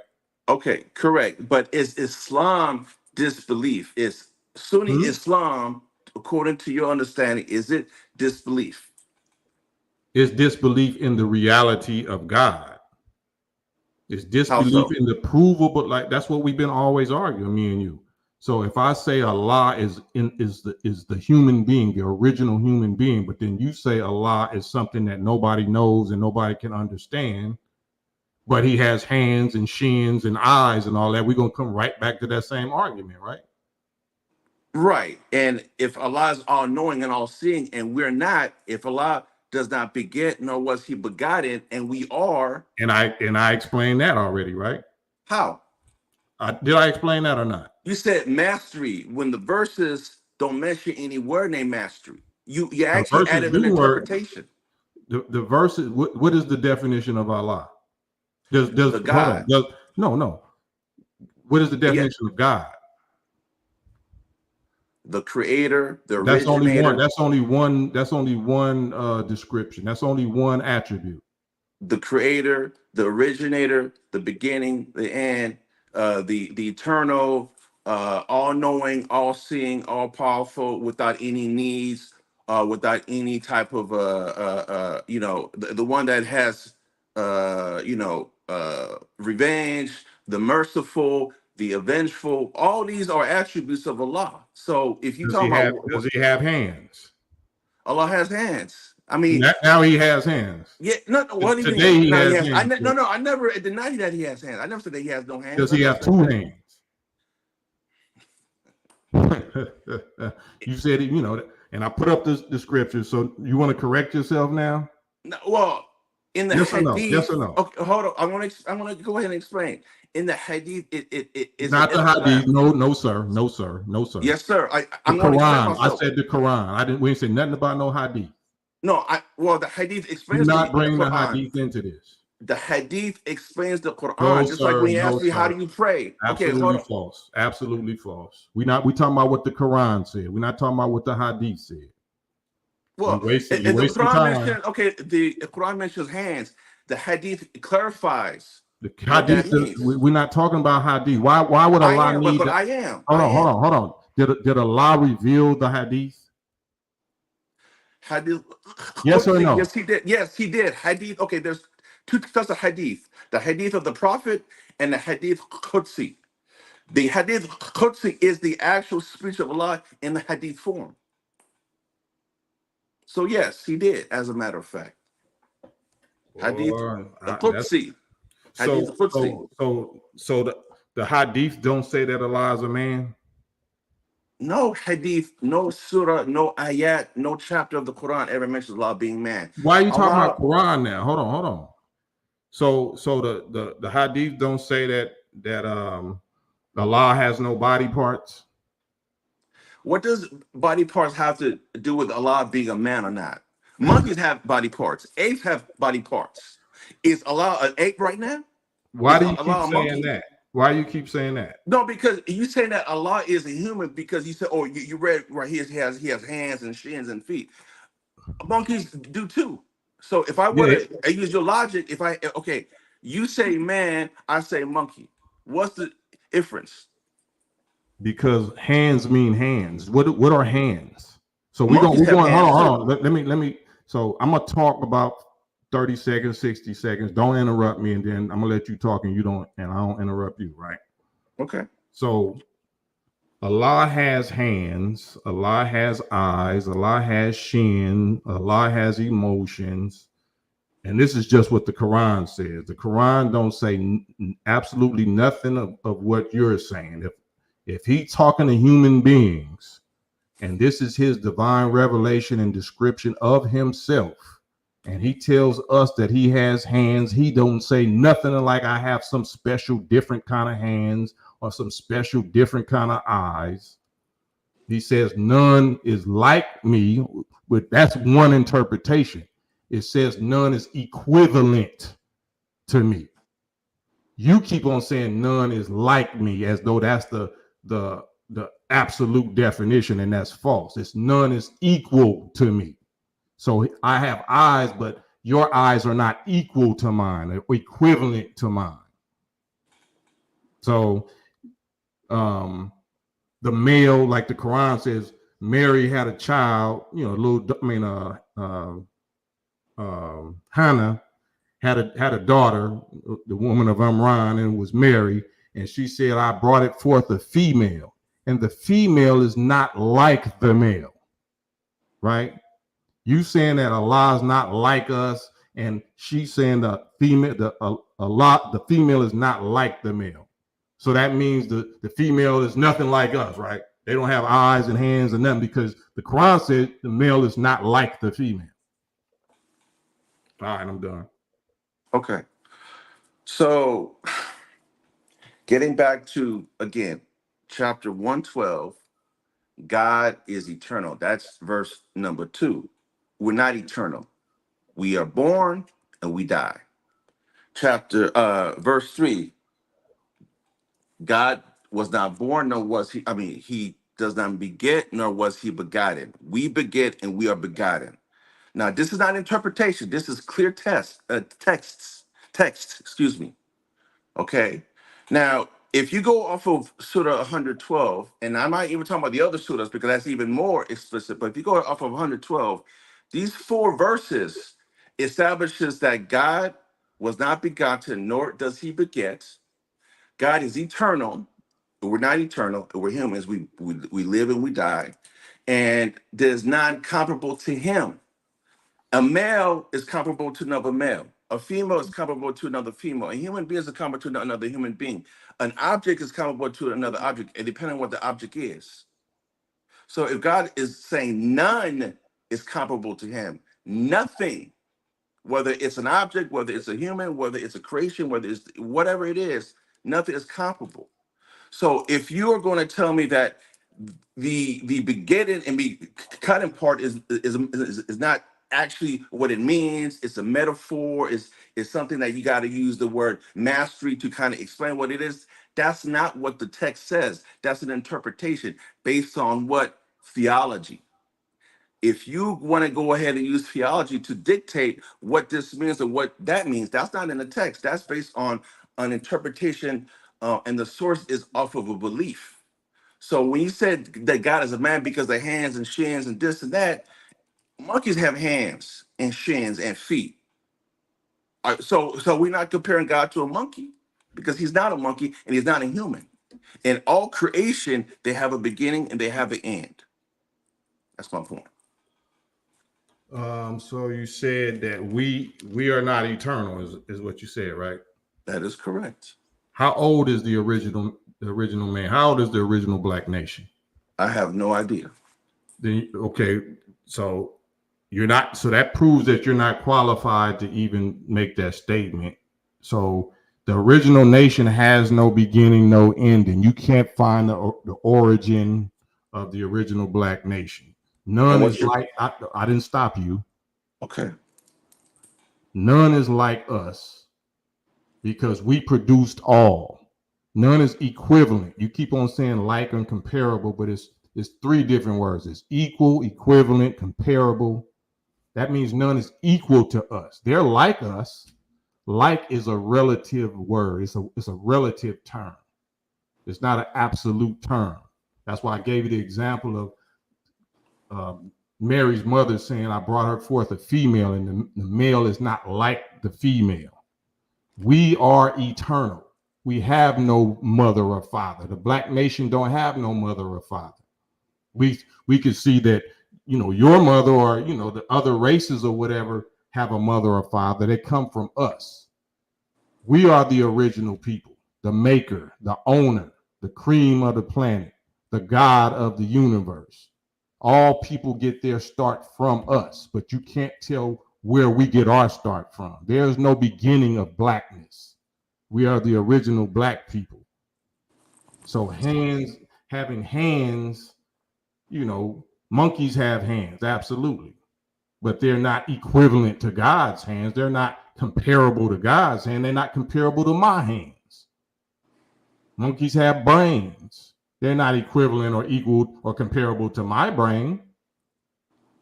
So if God didn't have nothing like we have, he wouldn't call what he has hands. He wouldn't call what he has eyes. He wouldn't call what he has a shin. He wouldn't call what he has feelings and emotions. So he's absolutely like we are. We are absolutely like him, relatively speaking. Your turn. Okay. Okay. All right. Now, when you pray to God, who are you praying to?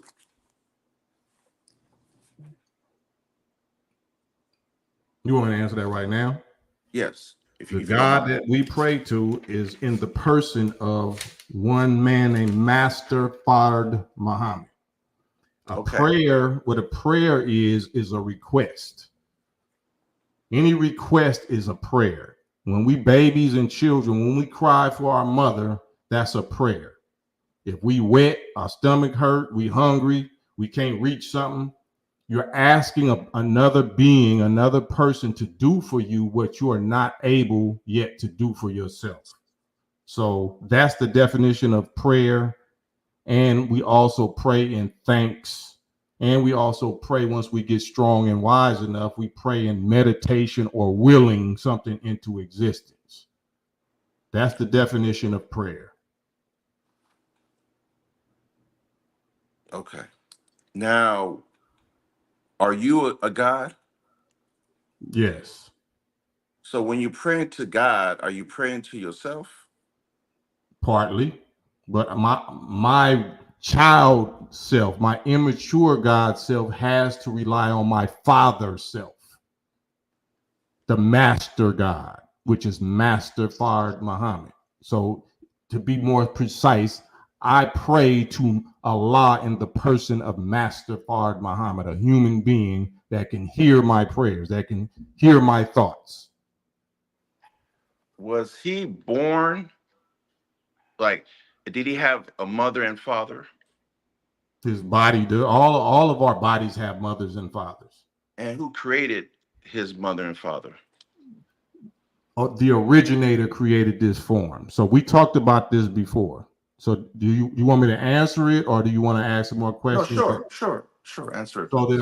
the originator is the one that you're referring to. The one that you really are asking about is the originator, the original, the very first God, the first Allah, the originator. There's only one originator.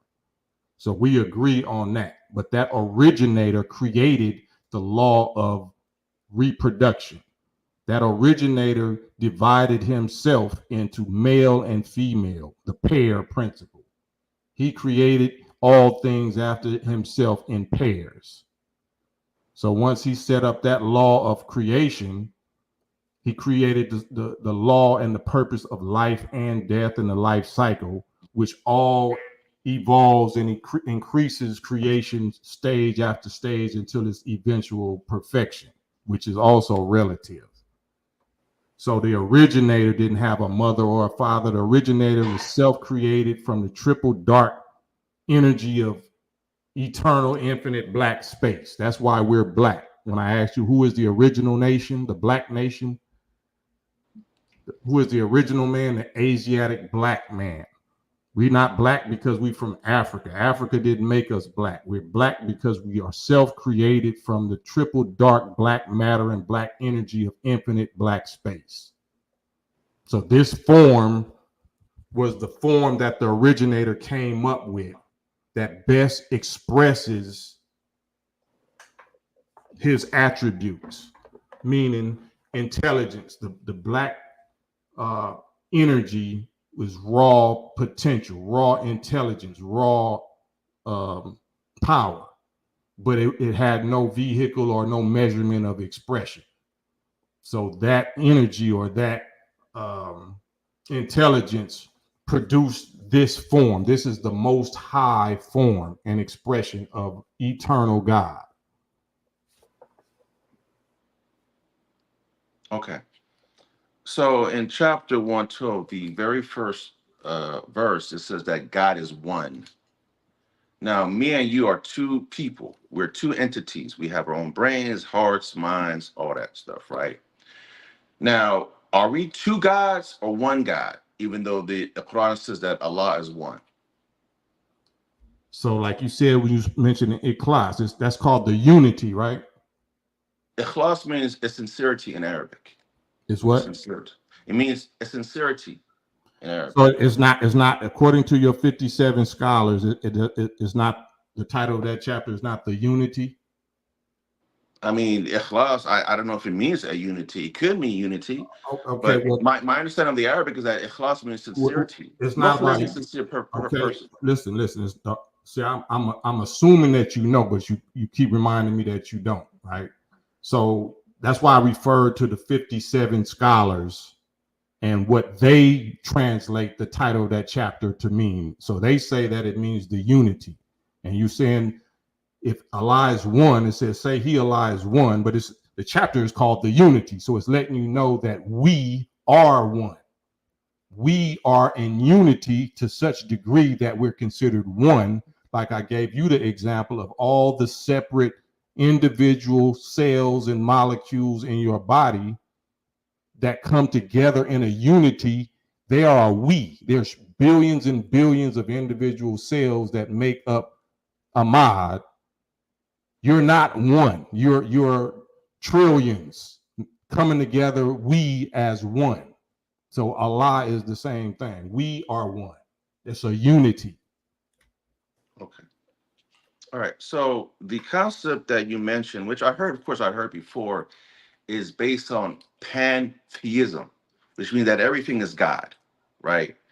If that is the case, then the white man is God. Don't project that on me. I never said everything was God. Okay. But if you and I are two different people, but we are one in terms of us being Allah or whatever is the case is, then how do you explain the fact that the same Allah says that although He is one, which He is, He was not beget nor was He begotten. We were both begotten, and since we have kids, we also beget. That's body. I already explained that about what Allah's rank. What is Allah is the master of attributes, and Allah calls Himself we. Allah calls Himself we, and you say that well, we doesn't mean we. So there's no special different type of translation or interpretation, which is what you giving it. If Allah and all of the scholars say we in English, then you take the word we in English to an English dictionary and you see the definition of that pronoun we. It doesn't mean what you want it to mean in this Arabic so-called honorary or honorific or what something that don't make no sense.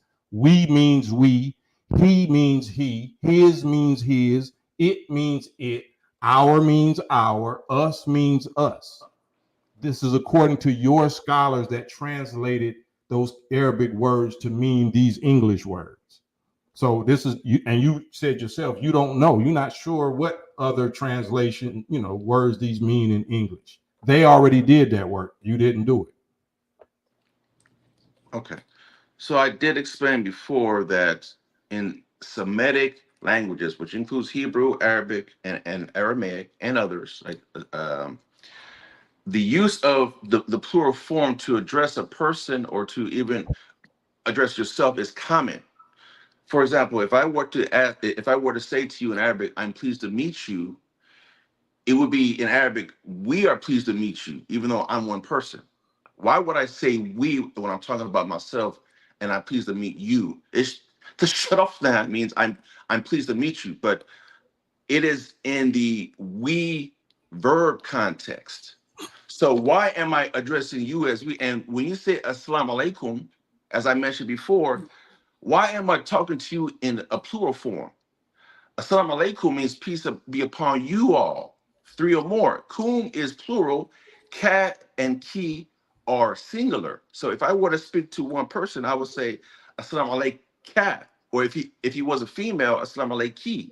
But I'm talking to you, Assalamu alaikum. Why am I addressing one person as plural?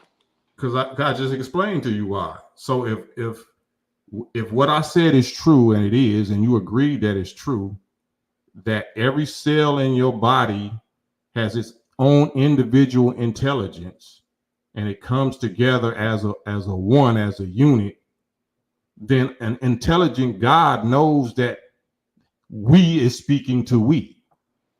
Allah is speaking to a we. You know what I'm saying? You think you're an I, but you're a we. So just because you don't understand or you're not mature enough to understand that he means we when he says we. You know what I'm saying? The we got together and made you a he. The we got together and made you have penis and testicles, right? But it's still we. It's still made of individual cells that make up that male part. So we is he. He, you know what I'm saying? We are one when we're in unity. Okay. In the same Quran and in the same Arabic language, "ana," which means I, also exists. There are verses that address people as I, which is myself, I, or they address he as he or her as hiya. So not every instance is a person addressed in the plural form. The address says he, she, or Right. I. Right. So of course, but and my point is that you have so when I'm addressing a person out of respect, because you have, like I said, honorific How does that addressing. show respect if it's confusion? There's not confusion if you know the Oh, so how language. to prove how that's respectful? Okay, if it's a language, you No, show no, based. no. It's not a language. No, I'm saying you tell me, not a language. We're defining words, right? You're an individual. Tell me, because you're the one that's trying to explain this away. Tell me how calling me a we is honoring me. In English is different than Arabic It's because not. I It's have. not different. Yes, Otherwise, it is. listen. There would be no such thing as interpretation. You would not be able to, not interpretation. Excuse me. Translation. You would not be able to translate it if that was the case. There's no word too difficult to explain or to translate.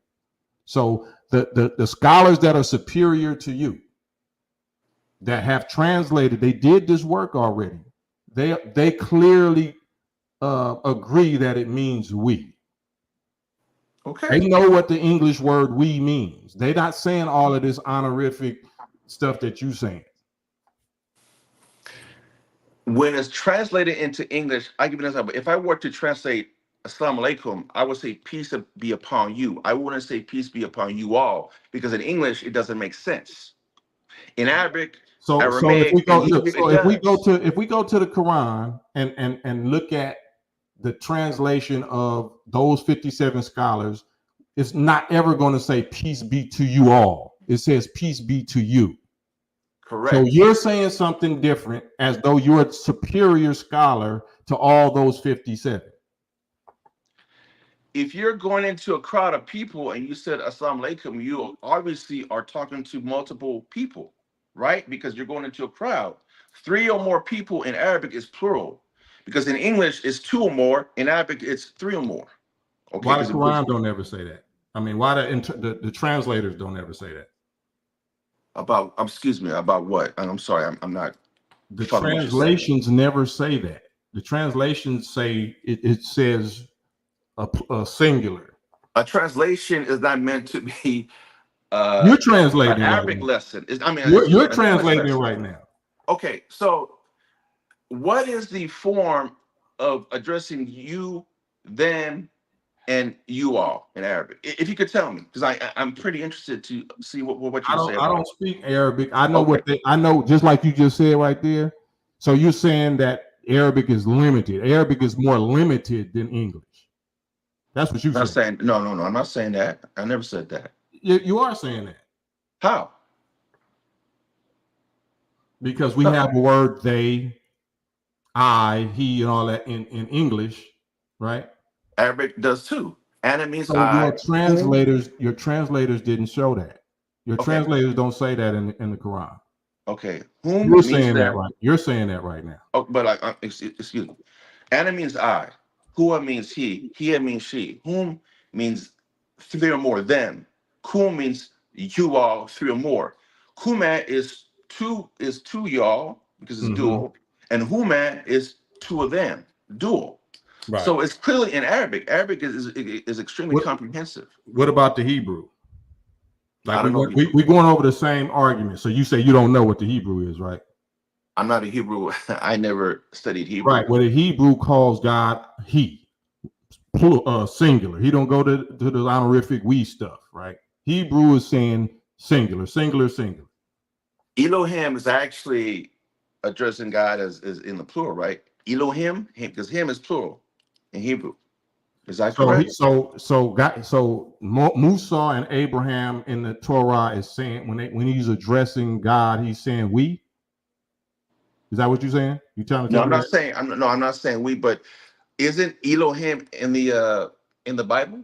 I'm asking you. I mean, I'm not making any claims. No, I'm asking you. Is I'm Elohim in the telling you, Bible? it's singular. He's talking to a man, a singular man, Right. and he's calling Well, him he. okay. So this is before the Quran, right? And we're going around to the same thing, which was the Quran never um, abrogated that, like you said. You know what I'm saying? This is something that is constant throughout all three scriptures: the Quran, the Bible, and the Torah. The Quran, the Gospel, and the Torah. All of them call God He, Okay. and they call Him we.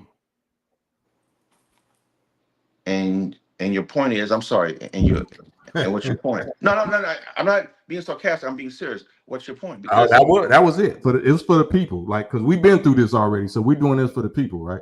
okay, I guess so. Yeah. But let me ask you this. Another question, which is very interesting. When Allah ordered Adam, I mean the angels to bow down to Adam, Mm-hmm. what's the difference between Allah, the angels, and Adam? What do you mean? What's the difference? Because Be more if the specific. black man is Allah, Right, from your understanding, right. and Allah ordered the angels to bow down to Adam, why would they have that done if Adam is Allah? Because why wouldn't Adam order the angels to bow down to me? Who I said Adam was. I mean, Allah was in Adam, right? So that's the question I asked you. You couldn't give me an answer, right? You couldn't give me an answer why your Allah would command for 6,000 years, not just one day. Since then until now, your Allah commanded the angels to submit, bow down, prostrate, and obey Adam as though he was God, right? No. No. No. Hold on, don't stop, don't stop me. Okay. So God, where does God ever teach and say that it's okay for us to bow and submit and prostrate to anybody but Him? But if we're Just Allah, answer the why would question. Just that be a answer the question. problem? Just answer that question. Where does the Allah in the Quran ever say, or in Islam ever say that it's okay for us to submit, bow down, and prostrate to anybody other than Him? We were not told to submit. We were told to obey Allah by bowing down to Adam, not submitting to Adam, because Adam was not the one that gave the That is order. all Allah absolutely gave the false. order. Absolutely false. The Who Quran says, gave the order? obey Adam. Bow down and obey Adam. Bow down and obey Adam in what? In Yeah, but everything. bow down to Adam. Yes, bow down to Adam. Why would God tell His creation to bow down and prostrate to anybody other than Him? Okay, but Answer the question. order? Just answer the question. I want to answer the question. No, answer the question first. Okay. And then move on. I'll be quiet. And just answer my question. Allah ordered the angels to bow down to Adam, not to submit to him, not to. That's absolutely false. We can go there. Pull it Okay. up. Okay. What order did Adam give to the angels? What order did Adam give to the angels? Yes. If we were told to submit, I'm saying not we, excuse me. If the angels were told to submit to Adam, what are they submitting to? Because you submit to an order. Like if I tell you, You tell me. That, you tell me. Well, it's in the book. Adam never. It's in the Quran. Adam never gave the angels the order. It was Allah that did. We're not talking. Listen to what you're saying. Now listen carefully.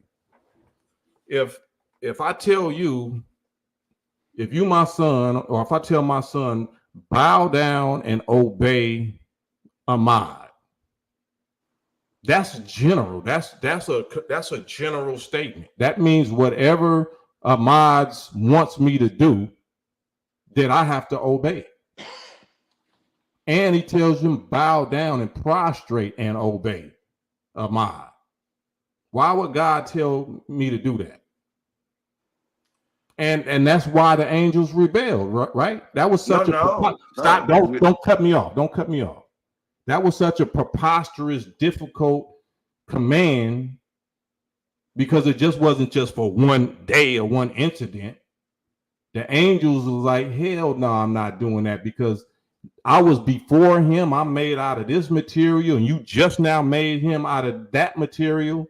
So I'm not doing that. I'm not bowing down to him who you made out of what you cut, clay or whatever, just recently.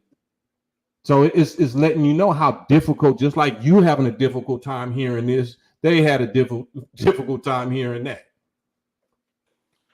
Okay, Islamic belief says that the only one that rebelled was Satan. He was a jinn made out of smokeless fire. He wasn't an angel, because angels only know how to obey Allah. This is Islamic belief. And if you want to refute me, false. That's false belief. Okay, refute me.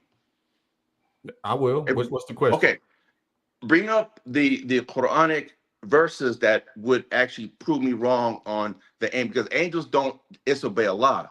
The jinn has the ability to disobey Allah. That's all BS. The Quran don't say none of that. Okay. The Quran don't say none of that. Prove me wrong. The Quran said the angels, they all submitted except Iblis. Okay, and Iblis wasn't an angel. He was. The Quran don't say that. That's absolutely a lie. That's an absolute lie. The Quran don't say he wasn't an angel. Okay. He was. It literally said he was one of the angels. He was a jinn made out of smokeless fire. He was an angel. So everybody that hears his argument, just like how he said that Allah didn't have both hands, two hands, or whatever, you hear this argument now. So now you can go back to Islam Awakened, and you'll see that the Quran don't say nowhere in it that Iblis was not one of the angels. It actually said he was one of the angels. Okay. If you're on a computer right now, go ahead and prove me wrong. Who? You. I'm talking to you. You the one that's saying that you prove me wrong. I made the claim that the Quran never said what the that. Quran says. I mean, I'm on the phone. I can't multitask. But you want me to do it. I'm supposed to be able to do it, right? The people can do it. The people can do it. Yes. If the people in the chat could go ahead and look at the incident in the Quran regarding Adam and the angels and Iblis, please go ahead and do so Yeah, and prove me they'll do wrong. it. Yeah, just like I Okay. proved you wrong about them both hands, right? That you got on here and lied and said it didn't say. I was mentioning about the hadith, but you said no hadith. Okay. What do you mean? That's a lie. Look, that's sad, bro. That make you look very sad. Why are you just gonna say, can't say, brother Cam, you was right, I was wrong? The Quran actually said both hands, two hands. The hadith We're talks not talking about about hadith. okay, but I I am. said what the Quran said. If you're Why talking you to a keep jumping Muslim, to the hadith? That's because I'm false. Muslim. If there's a No, the Muslim, hadith ain't Muslim. Quran is Muslim. the Quran tells us to pray. The hadith tells us how to All pray. right, well, that's why the so-called, them people in Israel follow the Talmud just like you follow the Hadith. They don't follow the book that God actually revealed and said that that's the book that we're supposed to study and go by. You going by some sayings that somebody else wrote. So I'm glad you said that. I go by the Quran. The hadith is also part of Islamic law. Okay, if you say so. All right, I know so. all right. I'm with it. We Okay. we we talking about what the Quran say. Okay. You talking about something else.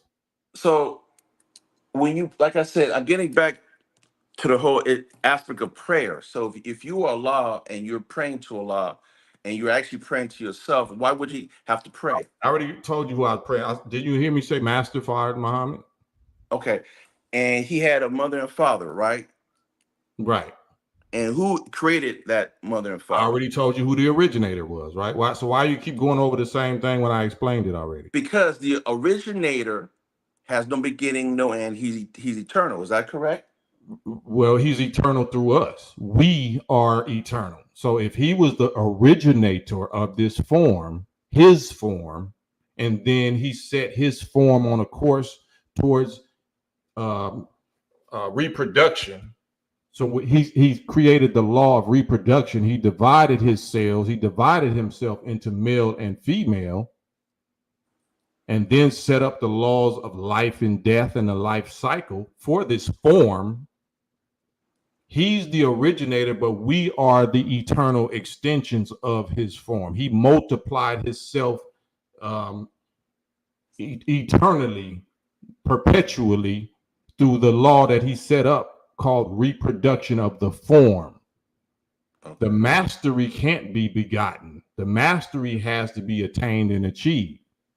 Mm-hmm. But he already set it up.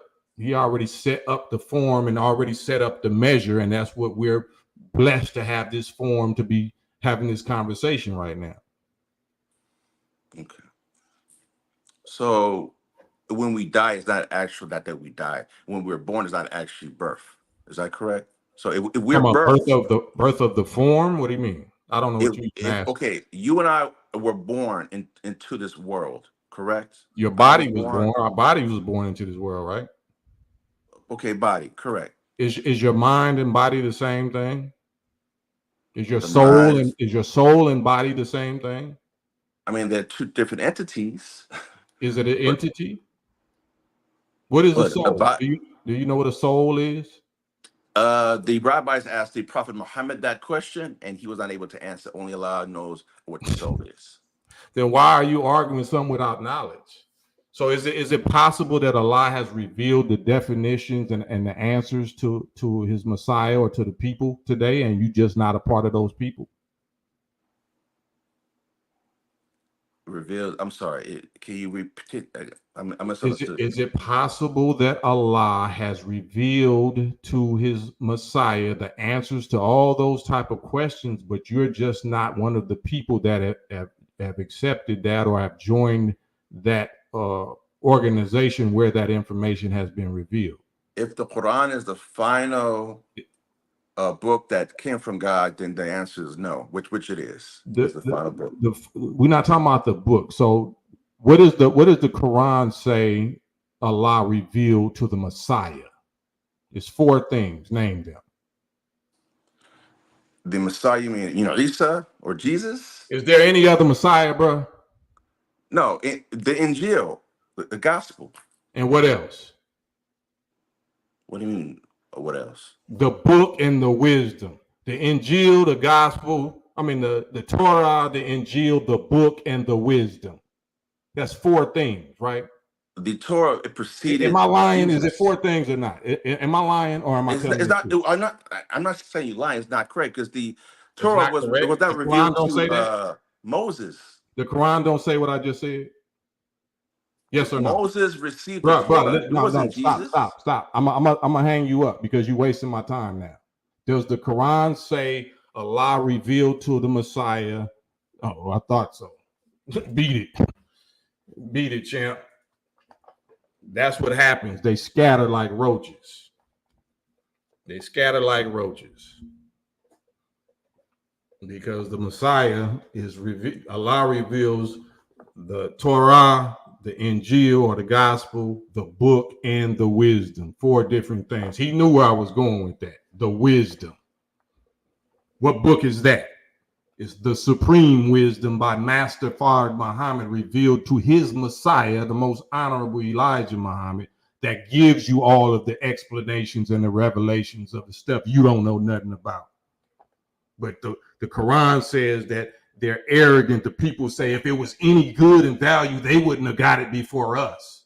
Allah wouldn't have came and revealed it to them ninjas before us. And you see them scatter and tuck their tail like little curs. I love that demo. They try to make it seem like you got the, boy, bless your heart, I ain't gonna call you Mahdi. That's a disservice because the real Mahdi is who taught Elijah Muhammad. Anybody else don't want to hop on here? That was entertaining. Anybody don't like how I got at Ahmad? Hop on here. Let me post this link.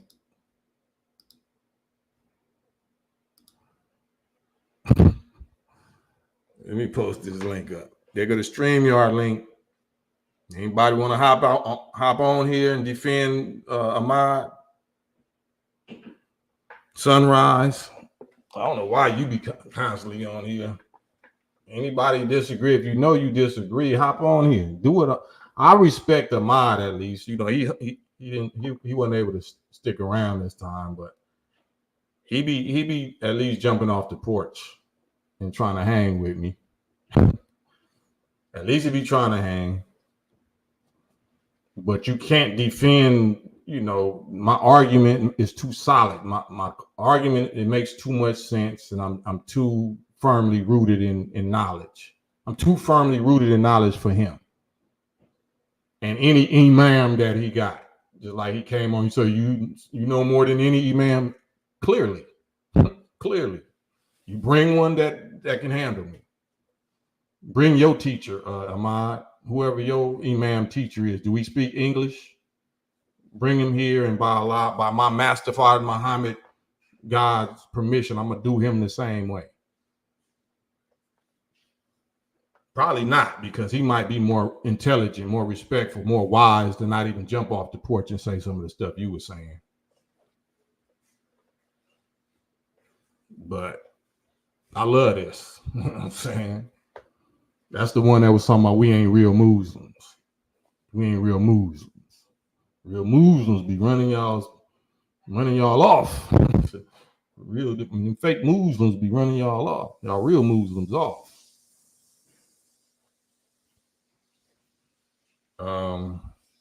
Anyway, let me bring it on down. We bring it on down back to brotherhood mode. I love y'all. I love you, baby. Let me spread the love. Let me get back in love mode. Get back in love mode. I love my people. I love my descendants of slave people that everybody else left for dead. Didn't no Arabs come over here, no Orthodox so-called such and such as come over here and do nothing for us. So don't act like we owe you something. Don't act like you are authority or y'all are leaders, teachers, or guides in anything. We keep it love and respectful to you. Start running that old. Right. Because if you love your people, especially if you love your sons, you know what I'm saying. Sometimes you gotta whoop their backside. It don't mean you're trying to destroy them. I want you to be better, so I'm gonna put this little belt on you. And Jamila, I mean, y'all seen it. That it should inspire you to get in the gym. It should inspire you to grow up. Grow up. You get a teenager, start getting a little puberty, little hormones. You're gonna stick your chest out at pops. I represent pops. You know what I'm saying. So I do this for my people that don't know this and have been deceived by all this brother. You have to speak Arabic, brother, and all that kind of stuff. Nah, let me show you. Let me show my people that don't know nothing about this how to deal with these type of people. I'm defending my ex-slave people that have been taken advantage of by these kind of people. You don't think twice before you come this way with that. I represent my people. I don't know who you represent. You represent the Arab, Saudi Arabia or something like that. I don't represent that. And they don't represent me. Salute, Eric. Salute, Leatherface. Salute, man. Like I said, I love y'all, man. You know what I'm saying? Yeah, I might not. I hope you accept my love. You might not believe it, but I do. This is why I do it. What else I got to fight for? I know it's fight time. Everybody else ain't willing to fight for us. Shit. I don't care. Robert Epps, Prophet Muhammad, peace be upon him, said, one learned Muslim is harder on the devil than 1,000 ignorant worshipers. Man. I'm trying to be a learned Muslim. That's all. I'm striving to be a learned Muslim. Yeah. And that's why, these people learning Arabic and all that. Is that the learn I need? I need to be learning Arabic, or I need to be learning the actual concepts of creation, the concepts of warfare. We have warfare. Is the enemy going to give me a timeout so I can go learn me some Arabic? Okay, give him some years. Don't mess with him. Leave him alone and his family because he doesn't know Arabic yet. Like, they're going to do that for me? I ain't got time to learn no Arabic. I know life. I know the enemy. I know real warfare. And God blessed me with a Messiah messenger, Mahdi, Elijah Muhammad, that taught us how to put these profound God highest frequency concepts into baby language. It's a baby nigger rap language. And y'all can't handle it. Can't do nothing with it. But tuck your tail and run. Talk about you when you can't talk with you. You know what I'm saying? We're the Semitic people. We created Arabic. I don't need to know how to speak it to understand mathematic, righteous, natural principles, provable reality principles. I can find any little cuss words, any little kindergarten English words and put it together better than whatever you're doing with your Arabic. That's why y'all beat it.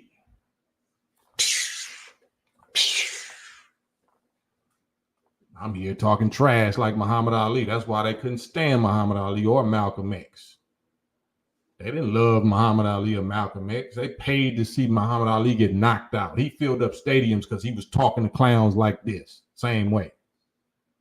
Telling them, you a bum, you're ugly, you're a bum, you're dumb, you don't know what you're talking about. They ain't love no Muhammad Ali, but now you try to claim him after you thought that Elijah Muhammad died. Trying to claim him like he got that greatness following y'all. Please. I love it. But yeah, man, I hope this is entertaining and educational at the same time. I love y'all. Robert Epps, the highest shelf in our house is our brain. Man, say that. Let's not get caught up in the rituals. And the traditions. The Quran is just a book. It's just a paper book made out of paper pages. This is the real book. This is the real Quran, just like Robert just said. I don't need to go to Mecca and go around no house that somebody built with their hands. That's symbolic of this black house. This is the Kaaba. This is the sacred ancient house, ancient of days house. This black house that the world will be revolving around, because that's where you came from and that's who you got to return to. We're your Alpha and Omega.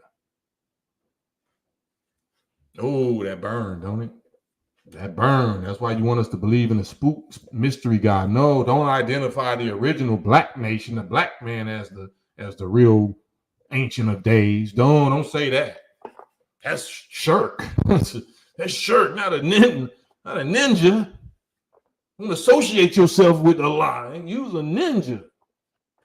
I know it burned. You're supposed to. You're supposed to.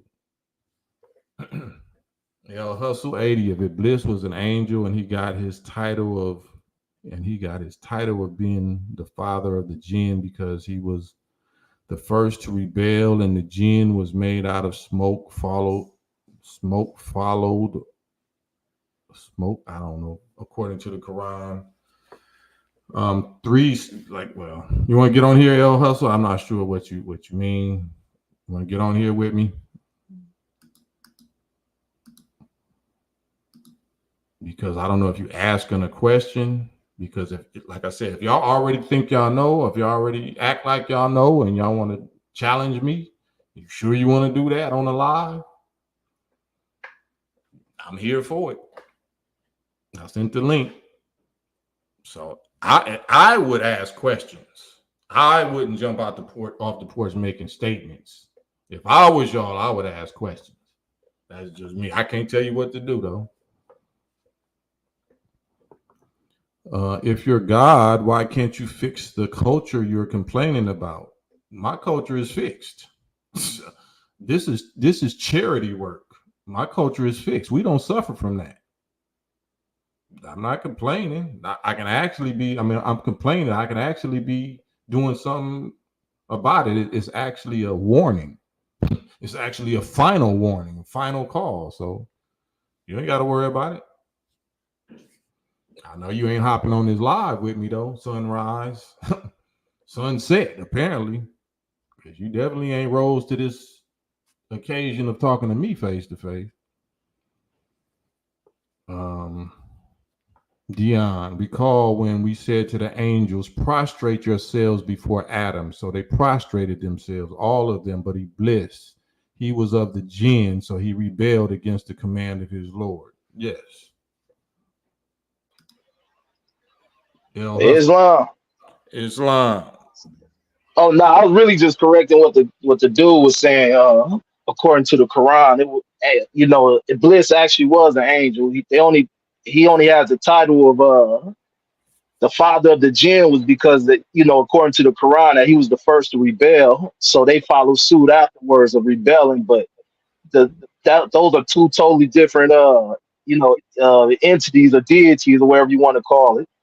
No, it's actually the same. It's the same entity. It's the same angels. It's the same group. They made out of the exact same thing. But Iblis is a temperament. So he said Iblis was made out of a smokeless fire. That's a fiery temperament. Yeah. That's a temperament of rebellion. You know what I'm saying? So since he was the first to demonstrate that, he got that title of Iblis. He got that title of jinn. Yeah, you're absolutely right. Because you don't see why does the God not mention that it's some other categories of angels anywhere? He was the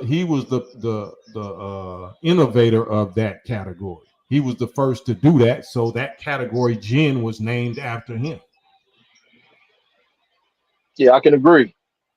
Yeah, I seen y'all was kind of getting heated, but I was like, y'all both made good points, but what was the good point that he made? What was the good point? Yeah, what was the good point that he Oh, made? I'm gonna say the good points was when he asked you questions, and then you can answer them, and that's those are called good questions. He's not asking something that's rhetorical, because it educates us all and stuff. That's why we ask questions. You ask questions that you don't know, or you trying to get clarification on. Well, but he's saying he do know, but then when I ask him, he say he don't know. Right. Yeah, So yeah. That's why when it comes to you, I mean, you better have your notes, right there in front of your face, and you better mentally have them ready, to even get to doing that. Maybe he should have did a little bit more research I than mean, jumping the gun, I would say. he's been studying for 30 something years. But because at one point in time, I was I was close to joining the Sunnis way back in the day, but and those was things that bothered me about the Arabics is, and even Prophet Muhammad even also said after him they won't be of him. Yeah, So that's all hadith, and I just try to stay away from the hadith because that goes into so many branches that ain't the true, Quran. You know what I'm saying? So I don't even entertain that. true. But no, I'm just saying, what I was getting up out of that parable, that they're not going to teach 100% of the truth, and Well, that's why they can't they because they can, don't but they know it. won't. No, they don't know it. They don't know it. That's why I asked him, like, could it be that Allah actually has revealed this revelation and the interpretation to his Messiah already, but you just ain't a part of that group? Yeah, because the Quran even also says that Allah does whatever He wants. He does what He wants. So nobody can say that. That's why I always had something against them saying that the Prophet Muhammad, peace and blessings be upon him, was the last prophet. That was the last prophet for them, for the Arabs. Prophets came for they particular people. So to put a cap on that didn't make sense, because what went on in the Middle East, that's we didn't go through those same things. Our struggles were something else. We needed somebody to come for us. you Right. know, and that's Absolutely. the thing. I feel like it's a biased thing on them, and then I don't like the fact that how it reprogrammed us even in America, the blacks out there, because they want to look like Arabs and not look like ourselves. It's all because of the bag, though. It's in this is my opinion. So I'll say this is my opinion. My opinion is 304ing. They 304ing for the Arab bag. They know the Arab got all this bread. So, if you go over there, you see the blatant racism and classism that they got going on over there. It ain't no black Saudi Arabians running nothing. They peasants. They the ones that's cleaning up behind and janitors, and you know what I'm saying. They treat them like trash, like they do over here. And then in America, they're not going to sell liquor and alcohol in their communities. You sell it in black communities, but then they preach the Quran and say that they're the Islam, and that's it. But you'll sell, it's being a hypocrite. Yeah. So yeah, like you say, bottom line, it don't take a fool, a rocket scientist, or a brain surgeon to know that they haven't done nothing for us. So Yeah, 100%. yeah, so why after the Honorable Elijah Muhammad stand us up, or even Prophet Noble Drew Ali stand us up, how you gonna try to come and try to take credit for what they did? Yeah, I They agree. didn't do this for us, they did. Yeah, yeah, and then but the crazy thing about it, them I'm gonna just say them blind call these so Muslims that fall under that. I feel I feel for them and stuff. Hopefully they come to the light and understand that what they got going over there, that was for them. We got our own struggles over here in America, and they ain't gonna give us. And when we go over there, they don't look, because I know what you're talking about. Even in Morocco, they treat in Egypt, they treat the dark skins, what they call them, Berbers over there. They treat them Yeah. bad. We third class Same system. thing in Palestine. They treat those them black Hebrews terrible over there. Yeah. So, you know, they assume or guess or hope that we ain't well traveled like that. But, you know, somebody like myself that, you know, but Allah blessed this rap thing to take me around the world and to meet all the different peoples. And, you know, and my teacher and leader definitely has been around the world. So people, you know, like the Ahmad dude constantly, you know, thinking that he's able to take advantage of me or somebody else because I don't speak Arabic, but we have Arabic teachers in the mosque, like, you know what I'm saying? Yeah, So, and I'm talking about that's world renowned, you know what I'm saying, that are ministers in the Nation of Islam, right? yeah, Imam Sultan Muhammad, right? So, you know, just listening to people's arrogance, thinking that they're taking advantage of you because you don't know this Arabic. So they're gonna say, well, Arabic means this and Arabic means that. Like, nah, partner.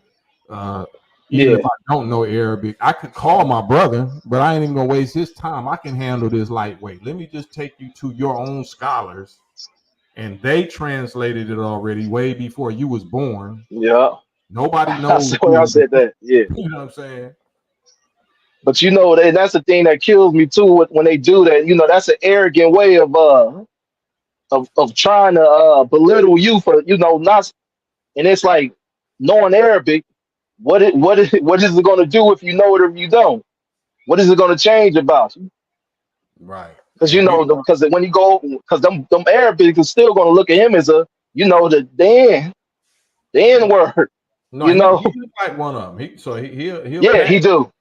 He'll pass. But Yeah, us, we ain't passing. yeah, yeah. I ain't gonna lie, he did look like one of them. No, because his mom is Iranian. His Yeah, mom is yeah. I see he took a lot of them. yeah. So and there's no disrespect. Like I love, you know, that's probably why his name is Mahdi, because the Iranians believe in Mahdi. They, you know what I'm saying? But then he got the name Mahdi, but he claimed to be Sunni, and they don't believe in that. You know what I'm saying? So Yeah, there's already an in-house conflict already. So I just don't want to press on his personals like that. but you know, Arabic is a beautiful language, but it's just the fact of I don't like when they, you know, that's something that, you know, I know a lot of even a lot of our peoples that's under that umbrella, they say that a lot too, and you know they put knowing Arabic on a high pedestal, and I'm just like, what is it going to change about you? Because when they look at you, they still gonna look at you what you is, Yeah, and I you said, know. like, the devil knows Arabic. So, like I said Yeah, earlier, when he was on, like, so you think so the devil is gonna give us a timeout and say go learn Arabic? You know what I'm saying? No, we got to deal with this devil right now, according to what language we know right now. So the Allah knows our condition. He know we ain't got time to learn no damn Arabic. We need to yeah, get this yeah, revelation in our language right now, not now, but right now. And that's what Elijah Muhammad, the Honorable Elijah Muhammad, represented. He only went to the fourth grade of school. He was literally the illiterate that the Quran talk about, and he revealed the most supreme of wisdoms, secrets of God to Elijah Muhammad, who only went to the fourth grade of school, and he gave it to us that same kind of way. That's why they can't handle us. That's why we can use little slang, broken English, slanguage, or whatever, and tear their ass up. yeah. I do wish we would have learned. You know, I am an advocate of Swahili. And, you know, I Mm. wish that should be in our us in America. That should have been our, you know, our second language after English and stuff. That's a language I felt like, you know, I pushed for. You know, Yeah, even when I I was, mean, you know, on my close to being Sunni, I asked the brother that was, and he was like, oh, you know, he was like, you know, F all of that, man. It's all about that Arabic. And I just looked at him like, man, that's a foreign language for us and stuff. You know, Swahili, that's what we supposed to be talking. You know, I just took a distaste into it. yeah. And then Well, I we started supposed to just be taught opening it my eyes. all. Yeah, no, I'm saying we supposed to be taught it all, but if Swahili is one that's easier to digest and it's easier for us to get, then yeah. But God knew that we didn't know how to speak neither one of them. All we knew was English and broken English at that. So he gave us a messenger speaking our language. You don't got to learn Swahili. You don't got to learn Arabic. You don't got to learn Hebrew. You don't got to learn Aramaic. He gonna send you your messenger to your nation speaking your language. God ain't never required the people that he came to go learn another language. That he wouldn't be a messenger. Very true. He sends your messenger speaking your language. Very true. And that even goes back to when you was telling that brother that why would they, when they translate it in English, if that's what it is, that's what it is and stuff. It put we and stuff. If they was going, and I've told people that too and stuff. It wasn't no mistake because these are special scholars and stuff. You know, just ain't no just anybody. You know, the dude around the block that knows something. These are dudes that are. This is their profession. This is what they live for. You know. They dedicated their life to it since they was a child. They had to learn the whole Quran by heart. Yeah. And then they had to learn the English language. They had to get their PhD or degrees in the English language. They know English better than we do. Yeah, and they have to take a test. So you know. You know what I'm saying? So this guy is telling me that he knows Arabic better than them.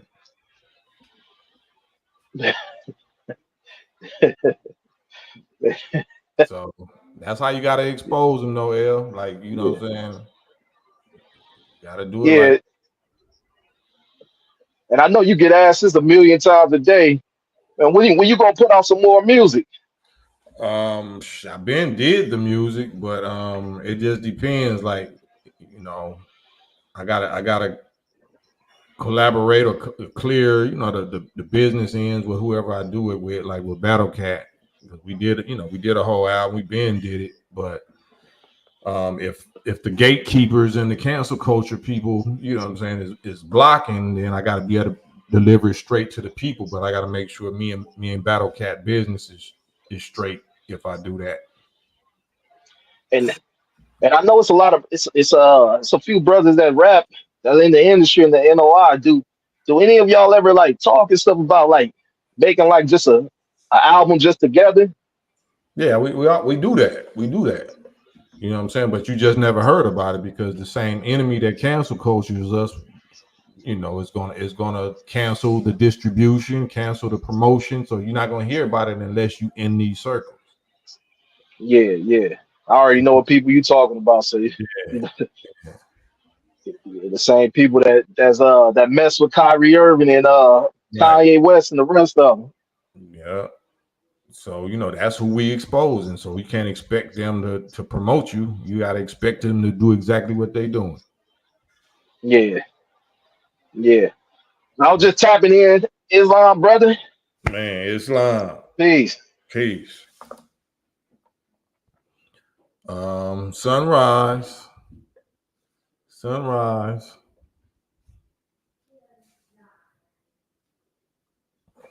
This ain't my page, so because otherwise I would just block you. But I appreciate the content. Every time you type and interact, that helps to pay me. So I got to do you like Easy. How Easy was doing Dre. Keep commenting. You just paying me. Your cowardice is paying me.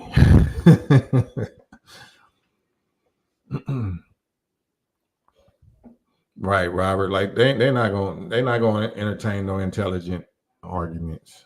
So it's good exercise if you want to keep exercising with that, Rob. But Sunset ain't messing with you. Sunset Strip ain't messing with you.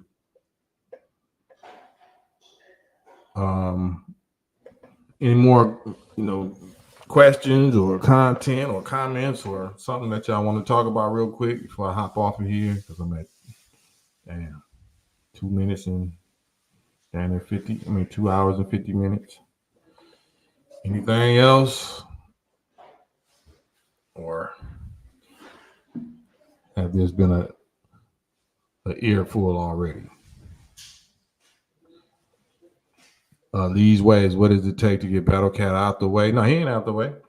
Battle Cat is good. It's certain songs that would have to get cleared. You know what I'm saying? Especially all this talking I've been doing against, holding my peers accountable. Certain things that they probably ain't gonna cooperate with me on right now. So I would have to just give the songs away or just leak them out for free and not make no money off of it. And my children got to eat. I got a family, so. But I might wind up just leaking it. You know what I'm saying? It ain't serving no purpose sitting on the shelf. But yeah, it's supposed to be a livelihood, but the cancel culture people be canceling. MCT Cam, is it true that Elijah Muhammad is flying around in a UFO? Yeah. I mean, that's a kind of crude way of saying it, but he ain't necessarily, he's wherever he want to be, but he owns and controls those. Yeah, he might be right next door to you. He might be somewhere walking around, next to you, but yeah, he's the controller of those things. He's the general. He's the commander in chief of those things that you call UFOs.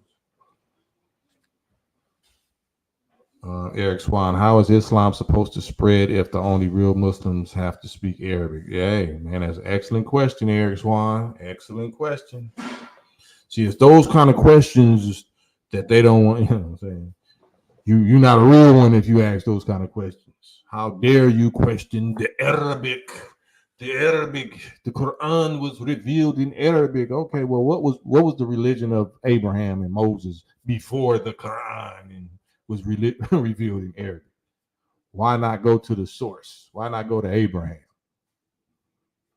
What language did he speak? Because you got too many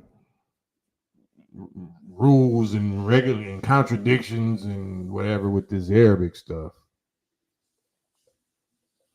Oh, but we don't got to read that because all we need to read is the Quran. That's a lie. No, the Quran says read everything. The Quran says read and believe and study all of the books. You know what I'm saying? And if you did, you wouldn't even have that weak argument. That's how you know they not. That's how you know we are.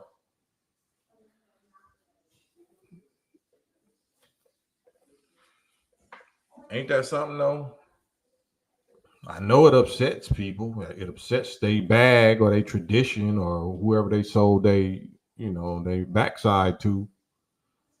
For somebody like me to just get up in there, get up on here and just handle you with all your scholarship, with all your religious doctrines and dogmas and all of that. Yeah, well, they not like us. We're not like you.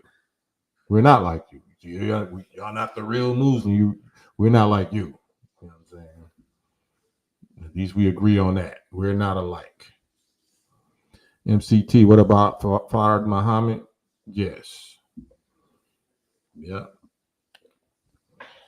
They're wherever they want to be, but they are he is the Master Fard Muhammad is the architect and the engineer. He's the builder of those so-called UFOs, what the Bible calls Ezekiel's wheel, or Moses called the chariot, the pillar of fire by night and a cloud by day. This big vehicle that God traveled around on whenever he met Moses on the mountain. He wasn't just floating, he was on something. He was on a fiery, big, huge vehicle, chariot, what they call. So the Bible says that. So if you say we sound crazy when your Bible sound crazy, or don't claim to be a Christian or a Jew then, because that's what they believe. That's what the book teaches. So we give you the actual explanation of it and point out the characters. That's the difference between us. We gonna point all the details out. So you can take it or leave it, but you won't be able to say that you didn't hear it.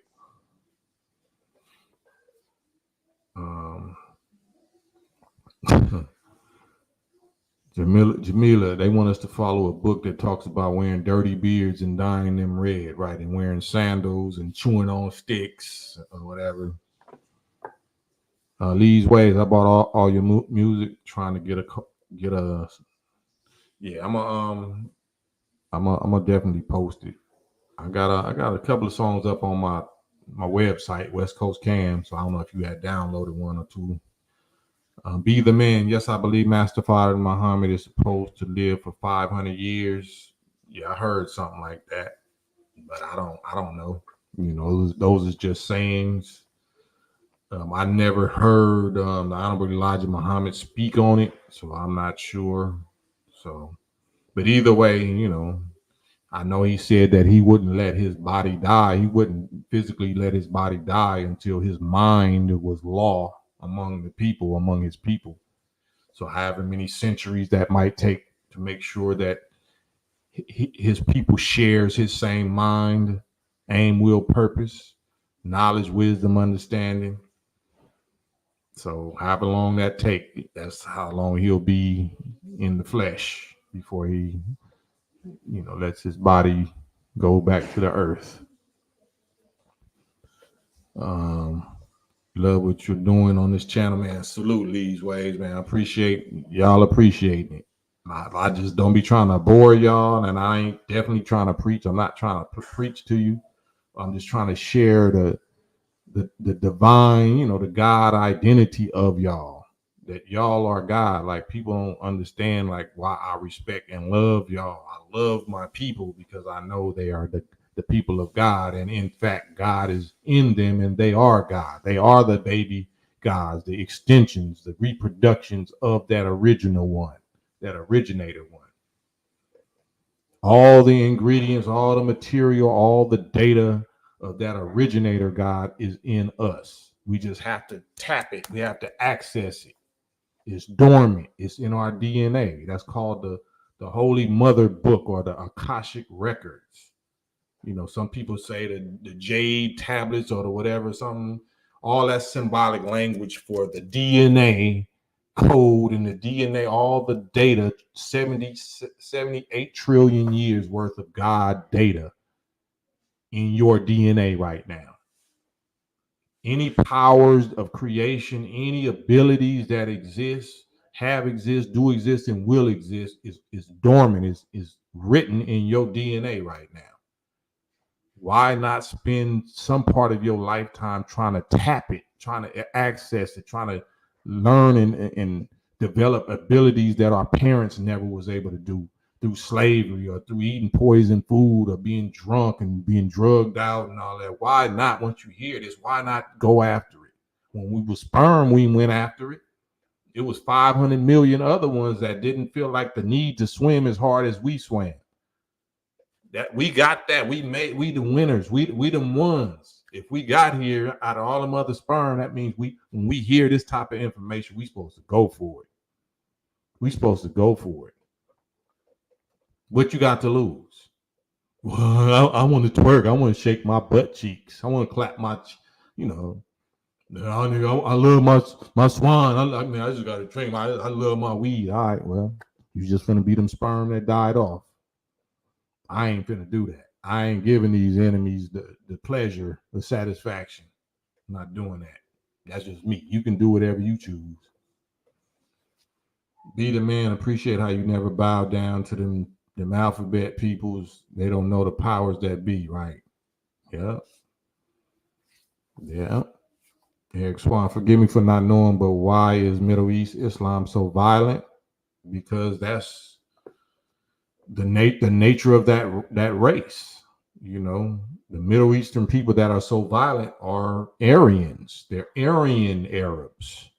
They're not the dark ones. The dark ones are the peasants and the servants and the ones that's trying to be peaceful, that's not on power trips. The meek and the humble and the despised and the rejected. The dark ones are that. Our nature is peace. The opposite of us nature is warfare and bloodshed, mischief making, power hungry.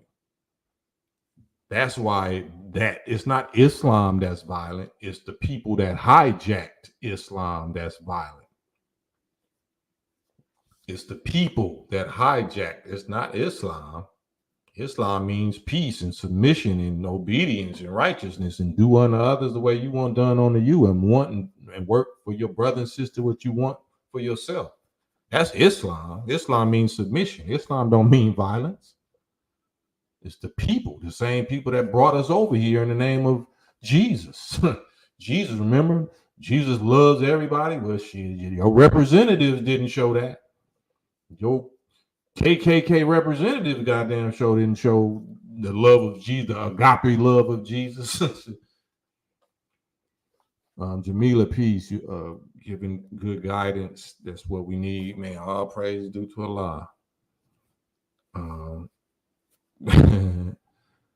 Be the man, up fast and study, achieve these records. Yeah, just tap back into your power. Why not, man? If y'all, I know how y'all feel when y'all be seeing these little Marvel comic movies like Black Panther, or like what's this new movie that just came out? Supercell on Netflix. Y'all seen Supercell? It's about like a spin on sickle cell, but it's about, these black people that, have some like mutants in a blood, mutations or whatever. All of that's real. That's based on real stuff, real timing, and what they fear is happening right now, is about to happen. Us unlocking and being able to tap back into that God power of our brain, that dormant 94% of our brain that been asleep for the last 6,000 years. They know what's about to happen. They know what's going on. They know that Master Father Muhammad and the Honorable Elijah Muhammad has already accessed that and has already checkmated all of them. And their destruction is sealed. Their destruction is sealed. So we don't know the benefits. We hear the Muslims just saying, man, you can't drink, you can't smoke, you can't eat pork and all that, So we think it's like a prison or restriction or some slavery. Somebody's telling you all the stuff that you can't do, but you don't hang around and listen to what the benefits are. Okay, they saying don't do that so you can unlock your God power. I hear y'all saying that y'all God, but y'all ain't did nothing to prove that y'all God. Okay, what is this that we're doing right now? What is this first stage of being up from slavery just 100 years and be able to produce the most healthy, attractive, inspiring, militant, united, progressive group of ex-slaves that has ever been seen anywhere on the planet, that nobody can handle, that affects and influences everybody. The students of the Honorable Elijah Muhammad, the Nation of Islam, have affected and sparked the whole world. Malcolm X, Muhammad Ali, Farrakhan, Elijah Muhammad, of course, as the father of it all, Warren Dean, even though he went in another direction. But all of the students of Elijah Muhammad are the stars of the world, stars of our world in our lifetime. That's just the wake-up message. We ain't even tapped into our actual, superpowers as such. We able to do this just with a word, just from a word. Imagine what's going to happen when we clean ourselves up and unlock them other recesses of our brain, them powers of our brain.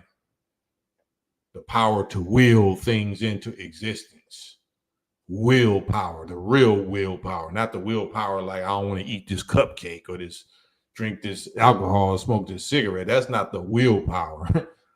The willpower is the power to will things into existence just by willing it.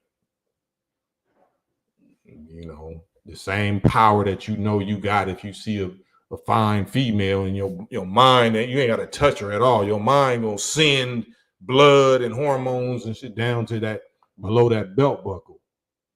Wow, man, my mind can just move stuff like that. Yeah, if you think you scared, somebody scare you enough, you gonna automatically dump adrenaline into your system. Mind moves everything on your inside, so it also supposed to move everything on your outside.